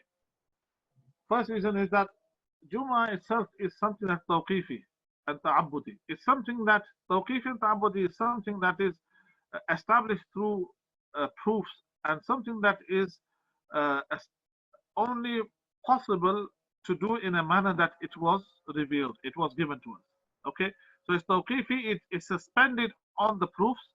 Ta'abbudi, we do it as an act of worship, we do it as an act of expression of devotion, and so therefore issues like this are restricted to the situations in what they were revealed. And the tawarat of the ummah, the practice of the ummah, is for people to congregate in one place and come together collectively and do it, and not do it in small little. It never has been done at home in their own, people's own individual homes. Okay. Secondly, يا أيها الذين آمنوا إذا نودي للصلاة من يوم الجمعة in Surah Jum'ah فاسعوا إلى ذكر الله. There is a spirit of, like I've already said, the spirit of collectivism. Jum'ah, the word Jum'ah itself is about getting together. Okay? And if you're not getting together and you're doing it in the individual homes, then that spirit of collectiveness is not there. And فاسعوا إلى ذكر الله, and run towards the dhikr of Allah, meaning the khutbah and the salat al-Jum'ah, etc. So you're supposed to go towards there rather than at home. So it doesn't sit right with the spirit of what Jummah is all about. Okay. And the position, like I've already said, if you don't have the conditions to satisfy, the conditions to establish Jummah not satisfied, well, revert back to Zuhr. Zuhr is the asal, Zuhr is the original obligation, and Jummah is the substitute. So go back to the original obligation. And the fourth reason I put here is that the majority opinion is that you need unity of place, in which you are able to tell the changing positions of the Imam. So the majority position is that, especially in the Hanafi school, is that you can't have an Imam in one place and the congregation spread out in all different places. No, they have to be in the same place. They have to be connected to one another without large distances or significant distance between them. So it has to be unity of place. And so if one person is doing the khutbah, maybe even with a few people, and the rest are doing it at home, that is not sufficient. It doesn't satisfy the condition of having unity of place. So no virtual Jummahs. In relation to Ramadan is fast approaching, maybe less than 10 days now. Do you have to fast? Or because of the coronavirus, the spread of coronavirus, even those individuals that are until now well and don't have any illness, can they miss the fast, delay the fast, give fidya, etc., because they fear that by fasting exposes them to a deficient immune system? It will decrease their immunity. There are some studies on this area, not a lot, but there are some studies on this area, and the results are actually quite inconclusive. Okay, they do not show that there is any significant reduction in immunity. In fact, some show the opposite. So the results are inconclusive. So my opinion is that there is no conclusive evidence to say that by fasting you will make yourself susceptible, more susceptible to the coronavirus. There is no evidence at all to say that, and so that should not be a reason currently to for a person to forgo the fast. However, those that are caring for COVID-19 patients, and because they are caring for COVID-19 patients, have two things that they have to do. One is they have to wear the full PPE, and because of that, they sweat a lot and they are at risk of dehydration and also making clinical errors. And secondly, they have long shifts. Okay, so the combination of both of them means that they will reduce, they will dehydrate, and they are at a real risk of making clinical errors. They are able to delay the fast. Now here I put very deliberately, I put healthcare staff required to provide care. If they are not required to provide care, for example, they can take annual leave in Ramadan rather than treat COVID-19 patients. They can take annual leave, they should take annual leave. Or they can do the night shift, for example, or night shift don't really matter. The time between iftar and sahur is too small. There is, for example, they can work alternative days or etc. They can in some way continue their fast and continue also treating the patients, then they should do so. But if they are required, the Muslim staff, they are required, contractually obliged to work, they are not able to get annual leave. And in this situation, you wouldn't be probably able to get annual leave when it's a case of all hands on deck and get when you are training people, the people that are not trained and disciplined to work with the COVID-19 and you're fast tracking the healthcare staff to beyond what the normal skill set is, then those people are already in that area, or those people that are working in the area should and are not going to get days off really unless they get ill. So those are staff that are required and cannot get time off to provide care to COVID-19 patients and are at real risk of dehydration and making clinical errors. Why? Due to wearing PPE and due to long shifts. Because they have extended the shift, the less amount of staff, they extended the shift, is quite long. Some of the staff you have seen, they're wearing PPE, they come up with bruises on their faces, etc., etc. So it's not a normal situation. This is not normal. This is extended shift, long shifts, exhaustive work, wearing full PPE, where the staff is perspiring and a lot of sweat, and they are at risk of dehydration and making clinical errors. Those staff, they can forgo their fast and fast at a later date. And this is based on the situation of the fuqaha. There are several situations the fuqaha mentioned.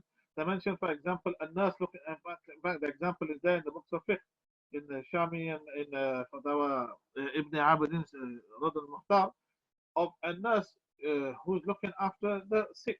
A nurse who's looking after the sick.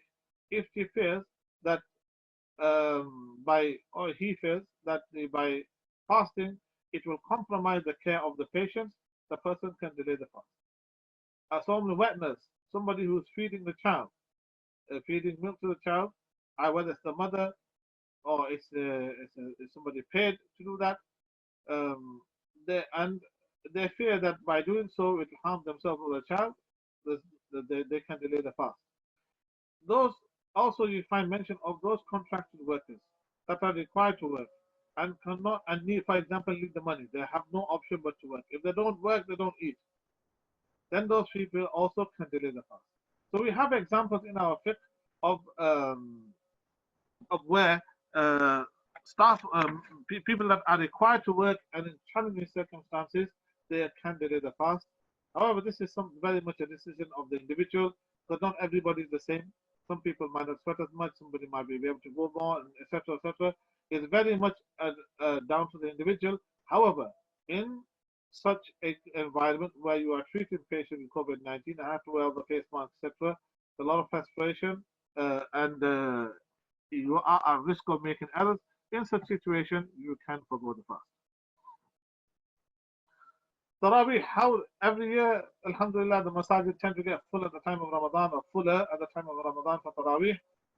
This year, it is very unlikely we'll be doing Tarawih in the masjid, and then so forth. So therefore, many tend to want to finish the entire Quran in the month of Ramadan. But first of all, it is Sunnah Mu'akkada to Tarawih. You should not miss Tarawih. Sunnah Mu'akkada to do it. Only if you have a very valid excuse and can't sit down and do it. Okay, fine. Somebody's ill, for example, is unable to do it. Okay, fine. But otherwise, it is an emphasized Sunnah, and to miss it is a sin.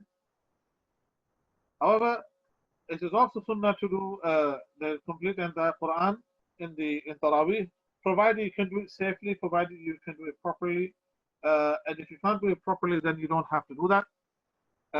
Now, before you used to be able to go to the masjid and you would get enough people to lead the prayers in the masjid and finish the entire Quran.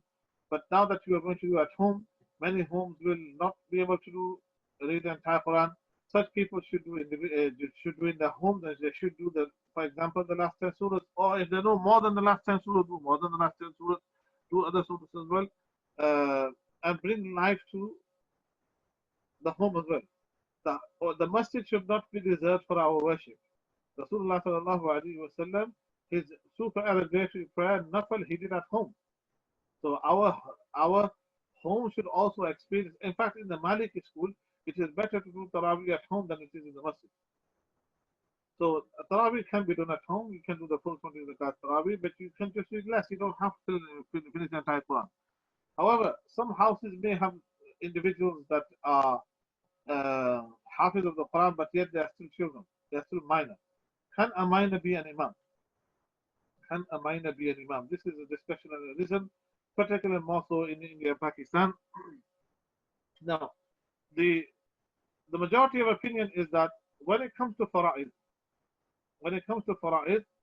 the Hanafi, Maliki, and Hanbali schools say that a minor cannot be an imam.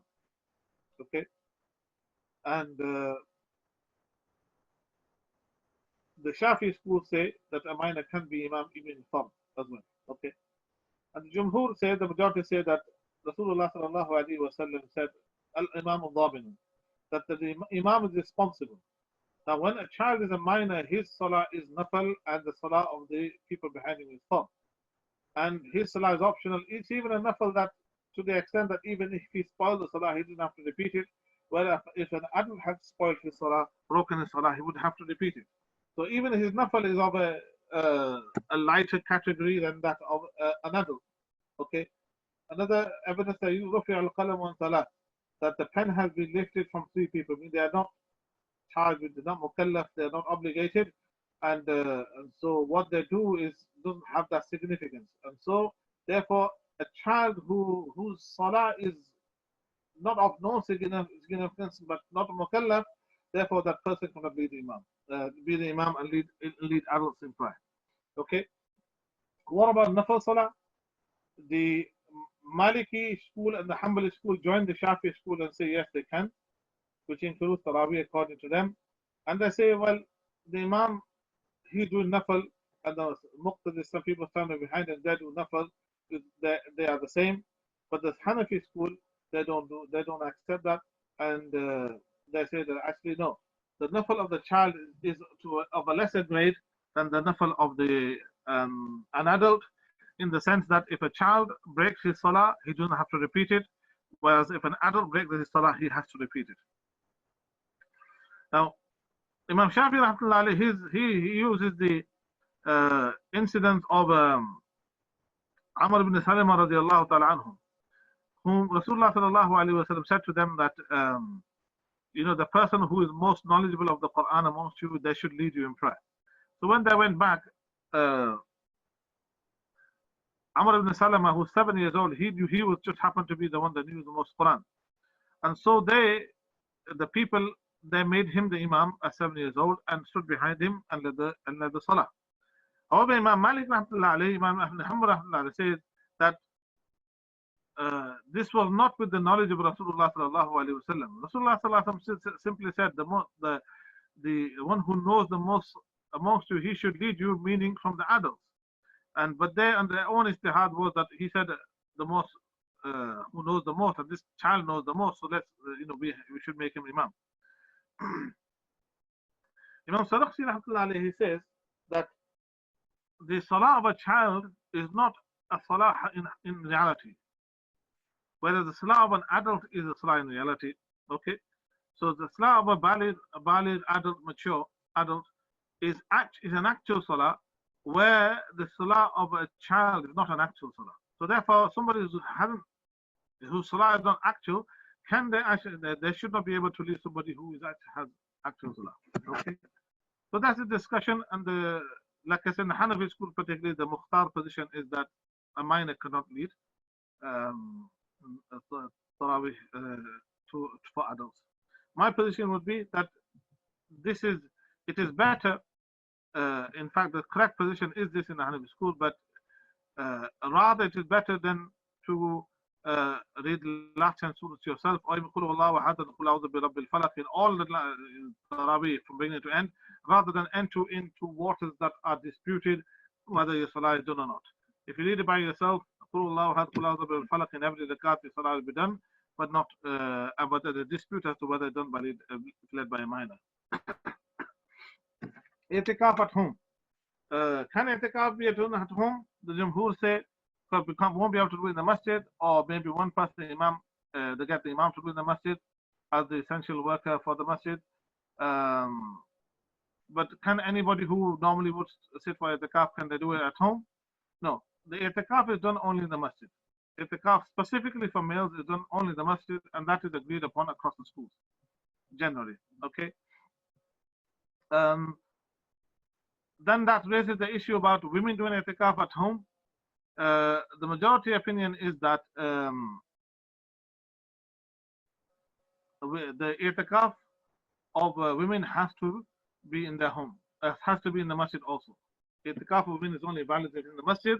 However, the Hanafi school, and I think also the Shafi or the Maliki school, I can't remember now, but the Hanafi school say that the Masjid al-Bayt, the place in the home that has been secured, or as you know, put aside for salah of the women, that can also be where she does i'tikaf as well, because for her that is her masjid.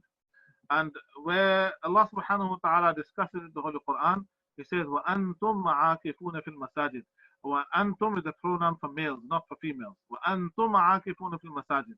Like I said, there is this discussion, the Azwaj al-Mutahharat, the wives of the Prophet sallallahu alaihi wasallam, are only known to have done i'tikaf in the masjid as well. So that is the dalil that goes against us. But the khitab, the address is for وَأَنْتُمْ عَاكِفُونَ فِي الْمَسَاجِدِ, is to the males. Like I said, in the Hanafi school, and I think one of the schools, maybe Shafi or the Maliki school, they do allow it as well.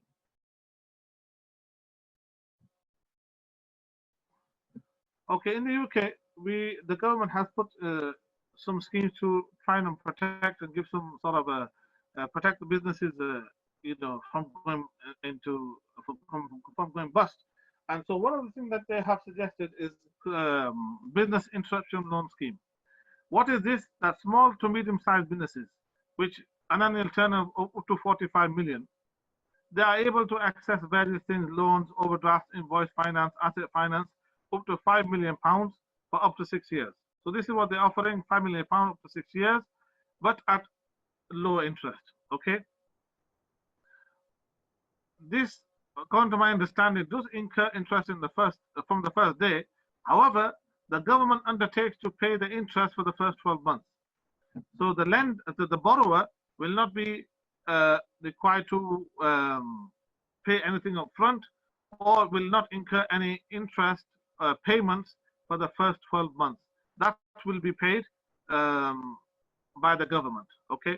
So effectively, you have a 12-month free window where you will not be charged interest for the rest of the 5 of the 6 years. If you take it for 6 years, the rest of the years you will be charged interest. Now, is this something that Muslim businesses can avail of? Okay. Additionally, the government will provide lenders guarantee that of up to 80%, just as they do with the money you put into your bank accounts. They guarantee that up to 80%. Here also they will guarantee that any loan you lend to the individuals and you don't get paid back, we'll pay that back. We'll pay you back. Okay. So it's delivered through commercial lenders, but it's backed by a government-owned British business bank. Okay.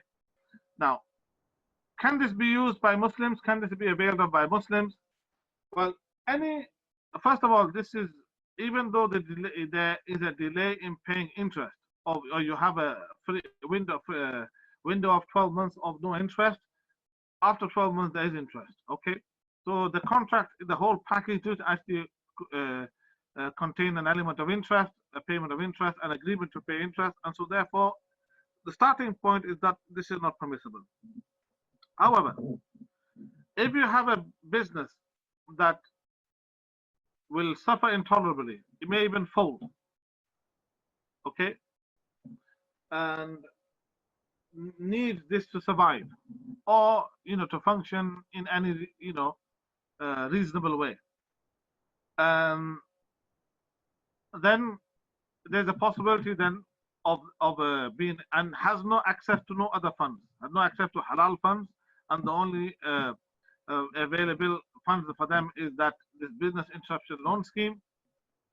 But then there can be some dispensation for them to take out this loan scheme. Okay, but like I said, it depends on two things. Well, first of all, severity of need. How severe is your need? And secondly, are you able to pay the loan back within 12 months? Okay, so if the severity of need is much less, it causes you some inconvenience, difficulty, but you won't totally go under. It won't be catastrophic. There may be still some license for you to take out the loan and not suffer that loss, provided you are able to pay within 12 months. So you're not incurring any interest. You have the firm intention that I will make it back. I'll be able to pay the loan back in 12 months. This is just bridge loan until I get through it. Or if the need is much more severe than that, you can't access funds anywhere, and otherwise business will collapse. Then you have severity, and that's not something you can bear. That's something you can bear. Then even if you aren't able to pay within the first 12 months, pay the loan back, and you will incur interest, there can be license on that, a license to do that, depending on the severity of damage you would otherwise suffer. So it's a sort of it's a scale of where you are on that scale, whether you can take out the loan or not, and whether you have to pay back within 12 months or not. I mean, if somebody wants to ask about that, then they can ask on a specific basis, then that's fine as well. Another thing of the two, I think two things left. One is the resource allocation. Now, the British Medical Association, they have a paper on this, COVID-19 ethical issues, a guidance note. Okay, and it doesn't appear currently. That we will have to resort to this. Alhamdulillah, it appears to be we have just about escaped this, possibly, maybe not, but it looks like we have them. So, whenever you decide, you have two patients, you have one resource and two patients arrive at the same time for that resource. One has a better outcome possibility than the other. Are you able to choose between the two? Okay. Now, all of this discussion is based on maslaha, based on interest and mafsada and harms, interest and harms. So it's always going to be a benefit, a balance between benefit and harms. And where the benefit is greatest, where the maslaha, where the interest is greatest, you will have to, and you have a finite resource. You have a finite resource, then you will have to base your decision on maslaha, on interest and mafsada, and the balance between the two. So, first of all, the two things that you have to decide: how efficient and how equitable is the decision making. Okay, what is the rate of efficiency? What is and how fair is it? Okay, that will require firstly making the decision based on need. Okay, how do you define that? You can either define that through medical utility or maybe clinical utility, clinical effectiveness. Who will benefit most from this? So in terms of will the patient survive or not, and what is the prediction longevity of this patient should they go through be benefit from? For example, it's a ventilator. You have two patients. Who has the better survival chance? Who has the better longevity? And so the ventilator will be given to that individual. Okay. If the two are equal, this is a theoretical sort of a construct I'm presenting here. If the two are equal, that their need is the same, the survival is the same, the longevity is about the same, you can't really tell the difference between the two. Okay. Then next, possibly you look at social utility. Who is providing most benefit to the public? Okay, okay. So in theory, this would say, if you look at the maslaha and mafsada, the interest and harm sort of a balance, then those in, for example, uh, you have two people that require ventilator. One is a doctor who will get better and treat the COVID patients. The other, for example, is, I don't know, a dustbin, although that's essential, but it's not the same as the doctor who's going to treat patients, a dustbin man. And so who do you decide? So when it comes to social utility, arguably the doctor would get preference, but then he will go on to save more lives. Okay. Now, this is a very sort of a tricky area, and because there are so many moving variables in this, and it's so controversial that it becomes, what I say, I put here, it results in net utility, or net disutility. That there's so much dispute in this area, so gray and so fraught with the sort of uh, controversy, that the benefit of even looking at this means it causes more harm than it does benefit. Okay, so what do you go on to then? How do you still decide? Then what you would move on is to random selection. Either whoever came first, whoever arrived at the door first gets it. You have both equal chances, etc. Okay, so whoever came first, so it's a random selection. Or you can say, okay, we're putting names in a hat and you draw out of the hat, and the Qur'an cannot establish a right, a drawing lots cannot establish right, but it can choose between individuals who have the same right. Okay, it can be used to choose, and this is something that we find in the practice of Rasulullah sallallahu alaihi wasallam. So in a clinical benefit first, in theory, followed by social benefit. However, that is so controversial that it renders itself, probably not something that you can apply. And so therefore you go on to randomization through either some form of drawing of lots, or through whoever on a first come first served basis. Finally, and for me this has been sort of a long, dark struggle, but alhamdulillah we have come out the other side to some extent. When somebody does pass away with COVID-19 virus, or doesn't, but it's suspected, or the potential, or we don't know, whilst the virus is quite prevalent, are we able to bathe the dead, or give tayammum to the dead if you're not able to bathe? This was a discussion that ran for about 2-3 weeks, and during that time I had to read documents from the World Health Organization, European Center for Disease Control, Public Health England papers, Royal College of Pathologists, Center for the Disease Control in America, and everything they were saying about the dead, and the risks to individuals from the dead, etc. And all the guidance that was out there pointed towards the fact there was minimal risk. Okay, in fact, the stated was minimal risk. However, there was no specific guidance with regards to burials and bathing, etc. And through, alhamdulillah, the Muslim Burial Council in the UK here, we had a sustained interaction with Public Health England, and eventually Public Health England came with some guidance, which, in my opinion, they try to make as safe as possible. I won't say as strict as possible, as safe as possible, and so advising that family members did not bathe the deceased, or did not encourage that would happen, but those people that are trained in PPE and etc. And bathing and so infection risk and all that kind of thing. But first of all, it was something that we saw as the communal obligation. It is to give ghusl and give the kafan, etc., do salat al-janaza and bury the individual is a communal obligation. And as long as it is possible to be done safely, it has to be done. And alhamdulillah, now up and down the country, after discussions and fatwas, contradictory fatwas, there is a growing number of individuals that are carrying out the bathing and of the deceased, and without any there is no report in the world at this moment in time of infection transmission through the dead. Okay, although with any dead person there is an infection risk, and COVID-19 is no different. However, if all guidance on PPE is followed, then this should minimize the risk, if not totally, not remove the risk, but really minimize the risk that we can safely, inshallah, um, bury our dead and give our dead the funeral rights that they deserve, and then and that is owed to them.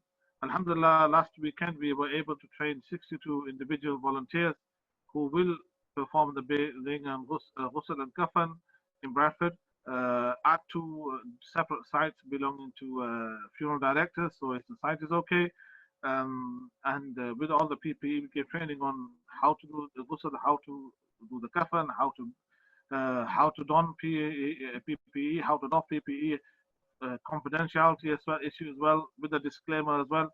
So alhamdulillah, we are able to do that, and slowly people are coming on that. Because for the ghusl is a condition for the validity of janazah salah. It's a right in its own right. It's a right of the dead in its own right, but it's also a condition of janazah salah. If you haven't ghusl when you could have done, then your janazah salah janazah is not valid as well. So it's important that we got this right, and alhamdulillah we've been able to do so. So the bathing, the shrouding, the janazah prayer, all of this, alhamdulillah, we have been able to agree that something that can be done. It can be done safely, providing the proper personal protective equipment is one, and a burial can take place as well safely. Um, in the event that burials begin to amass up, and you are not able to dig single graves, um,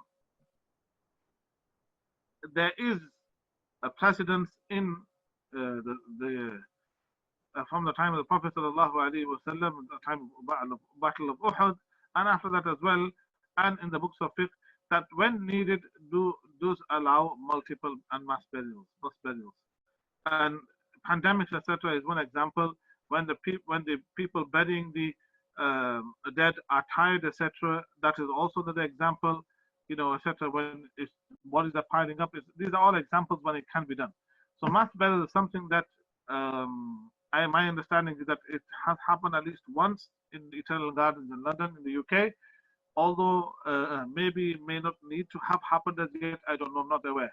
The Gardens of Peace, as of today, have not had to do so. In Bradford also, we've not had to do so. We have been able to bury. So I'm not sure that the requirement, the conditions for burying um, are satisfied. Okay, I'll just go through. I think that's the last slide. I'll just go through some of the questions that are here. Yeah, that was the last slide. Can this virus be considered as exact replica of the plague of the Prophet's time? I'm not sure that it can. It's a novel virus. It's not something I don't think existed then. The virus that they had was the plague, the ta'un. What is Islamic point of view, or in history, maybe it has happened in the past that this kind of virus became weak gradually by nature? Is an example.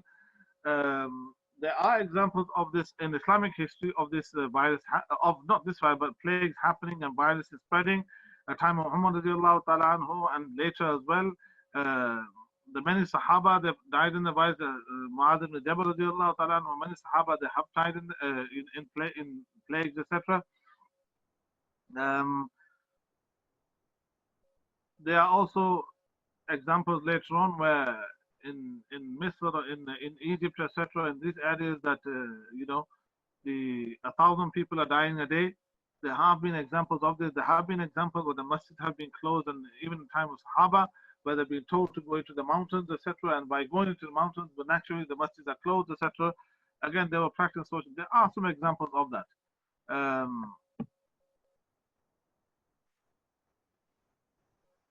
What is the hikmah, rationality of the decisions made by the scholars in Pakistan?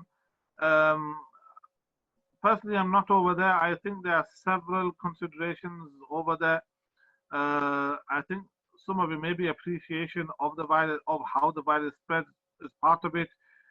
Probably some reservations with regards to the intentions of maybe not this government, maybe future governments with regards to closing masajid as well. The nature of the people as well, wanting to keep the masajid open. and then trying to satisfy different um, different denominations as well. Um, Personally, I don't want to comment too much, but I think over time, as I've seen, even the position of Taqi Usmani has changed slowly, slowly, slowly. The more you become aware of the more the issues of the virus become open. Uh, it's not as widespread over there as it is over here.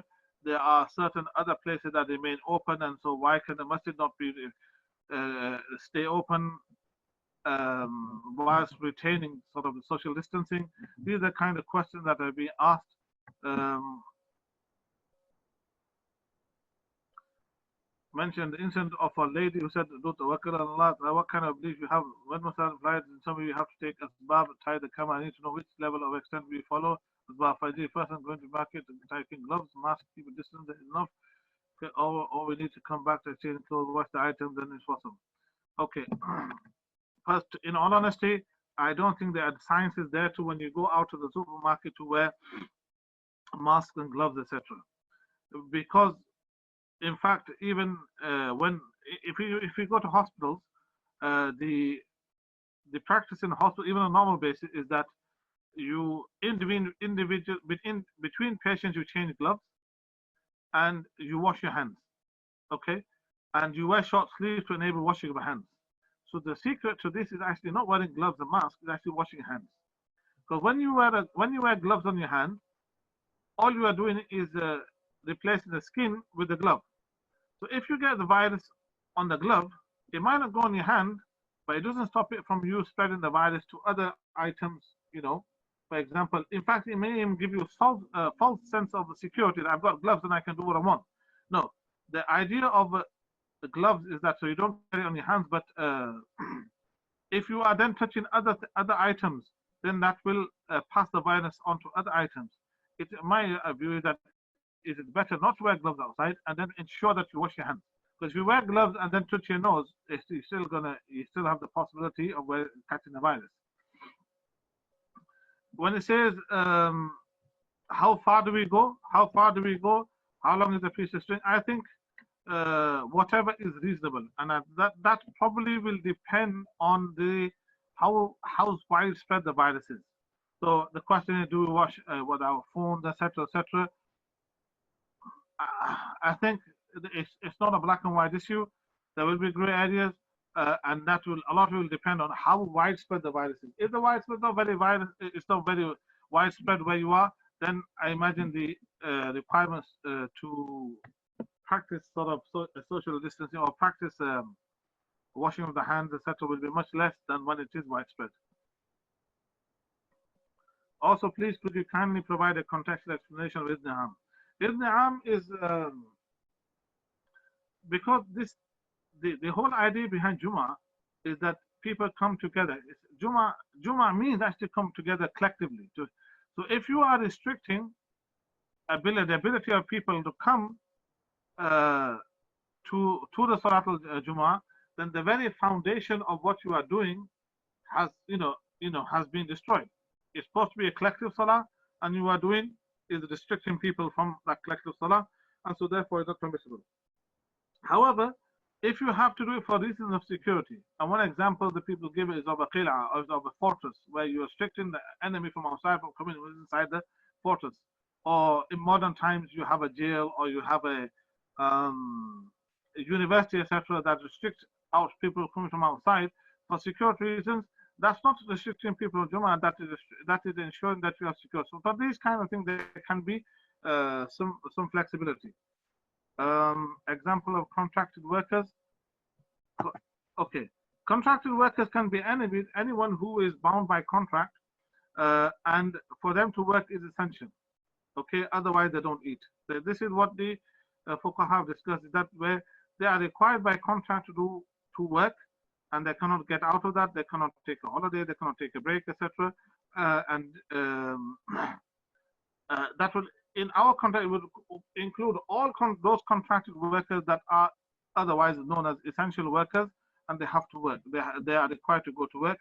All of them would be part of those that may be excused if by fasting it would cause them difficulty and harm.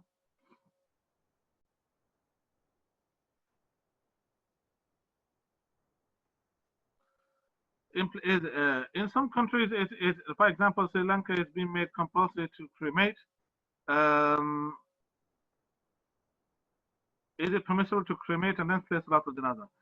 For Salatul Janazah to be valid, you have to have a body. If you don't have a body, if the body is totally burnt and totally incinerated, then there's no Salatul Janazah. So my position would be that you pray Salatul Janazah before the incineration. First of all, fight as much as you can, but if you can't, uh, place Salatul Janazah before the incineration cremation. And in other schools, not in the Hanafi school, but in other schools, they also allow Salat in absentia. Possibly this may be a reason where this may be a place where, acting upon the opinion of those people that allow it, you will do Salat in Salatul Janazah al-Ghaib. Which book would you recommend on relation between the four schools of thought? That very much depends on your what you are looking at. If you have any access to, if you have access to Arabic, Al-Mawsu'a Al-Fiqhiyya Al-Kuwaitiyya is a very long, big book, but then I think you wouldn't be asking me the question. I don't think there's any in English or anything in Urdu that sufficiently would cover all areas adequately, correctly. For example, we have a book in Arabic, Al-Fiqh al-Madahib al-Arba, but often you find that the positions quoted in there are not the positions of the school. How to handle janazah procedures in third world countries? I'm not sure what the question means. Would the Tayammum of COVID be dead be performed? In which circumstance would the Tayammum of COVID-19 dead be performed? Performing the Tayammum of COVID dead is probably highly unlikely. The reason is for example, if the COVID-19 that body comes in a body bag, and you are not allowed to perform tayammum, then there is no tayammum, because tayammum is about passing your hands over the physical body of the dead person. So the physical face and the physical arm of the dead person, tayammum is that. If you're passing over the bag, then that's not tayammum, that's masa. And my position is that the masa is not really, there's no real basis of doing it. Somebody does it fine, but there's no requirement to do it. So if it was a case of, possibly I can envision something like this, if it's a case of the by giving ghusl to the patient, you will increase infection risk.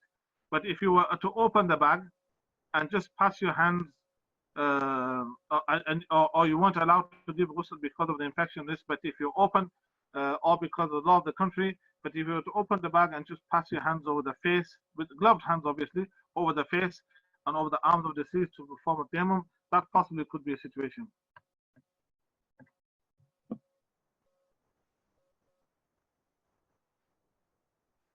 If you have a lost job due to the pandemic and with the current environment of not finding a suitable job for some time, would zakat still be liable or some?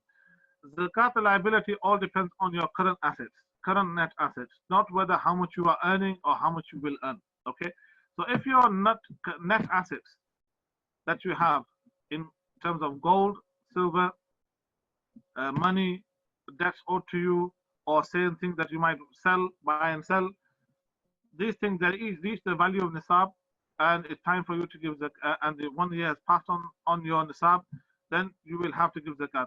Even if you tomorrow you may not be having a job, because it's not about what happens tomorrow, it's about what assets do you have at this moment in time.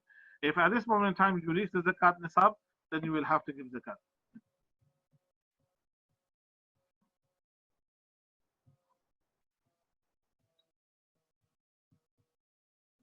Okay, that I think we have done with the questions. Jazakumullah khairan wa ahsanal jazaa.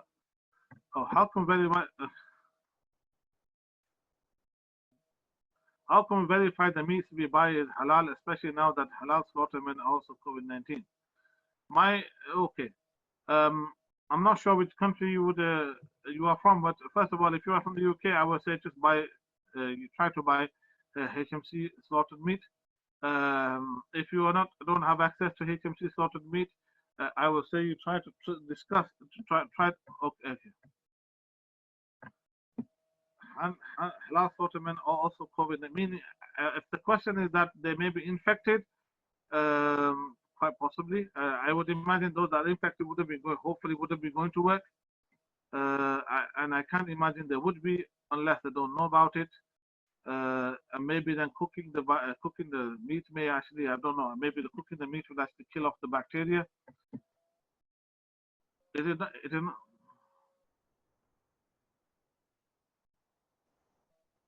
I'm a lead medical. It is not compulsory for me to work in COVID-19 clinic. I can get out, although it not be ethical for me to do so.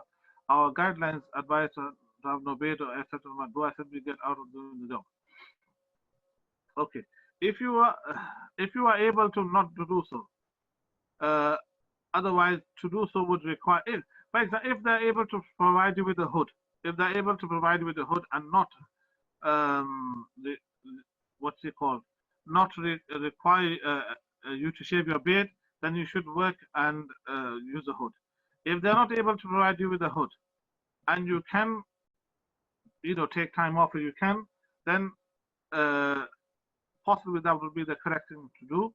However, if there's a shortage of staff, and by you taking time off would mean that the patients would suffer, then I think there's possibly an obligation for you to continue to work. And if you have to shave your beard for that as well, inshallah, you will be rewarded.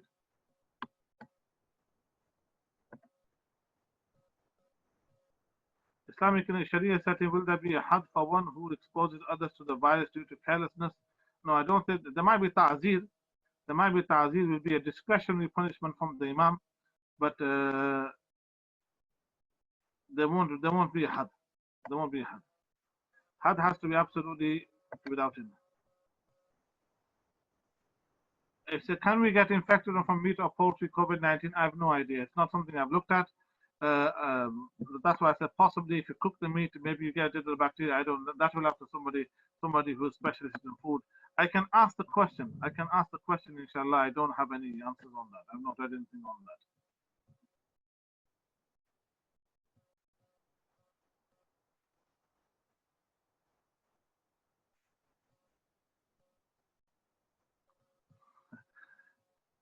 Mustafa, you okay? You seem to be coughing. You aren't COVID positive. I know. Alhamdulillah, I'm fine. Alhamdulillah. May Allah subhanahu wa ta'ala keep it that way. Uh, have you looked in the Bill Gates in the history of the World Health Organization? How communicated the advice? I think what you have to do is look at, keep eyes open to everything. Just because it's Bill Gates doesn't mean we disregard it. Just because it's the World Health Organization doesn't mean that we, absolutely open with our close our eyes and accept it. No, we should maintain, keep our eyes open, use our senses, read from wide. That's why I say, not just the World Health Organization. What they say isn't gospel truth or Quranic truth. It's not truth, revelation, anything like that. They can make mistakes. They can have agendas as well. But reading everything within context, I think we should be able to build them a picture.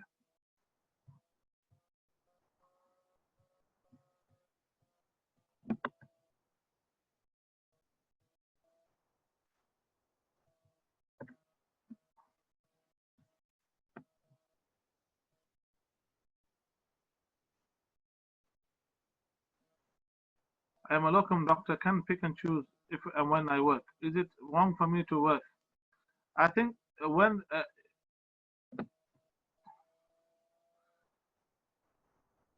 it is, as a locum, you do make that choice anyway. I think that depends on the severity of the situation, the severity of need.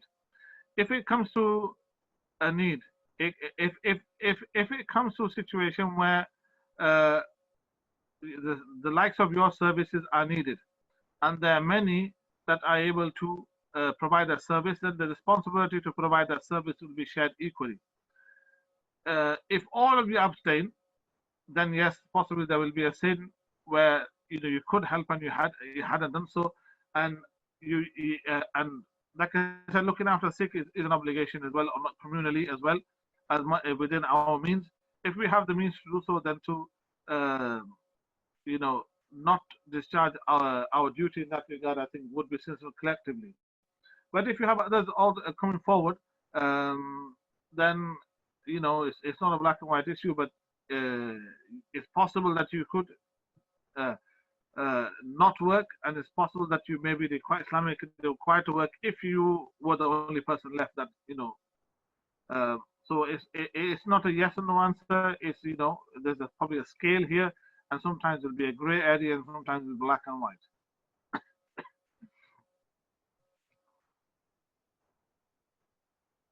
But going too much into conspiracy theory, for me at this point in time, whether it's a conspiracy theory or not, I think we have to focus on ensuring that we look after the sick and etc. And we're not distracted by 5G discussions at that moment. It may be they may have some influence, they may not. It may be total gobbledygook, but um, that is for another day. That is not for today. Can we get infected from meat or poultry COVID-19? I don't have any knowledge of that. I've not read anything on that, so I can't say anything on that. Okay, it's time for Maghrib. In fact, it's past time for Maghrib over here. I'm a bit tired as well.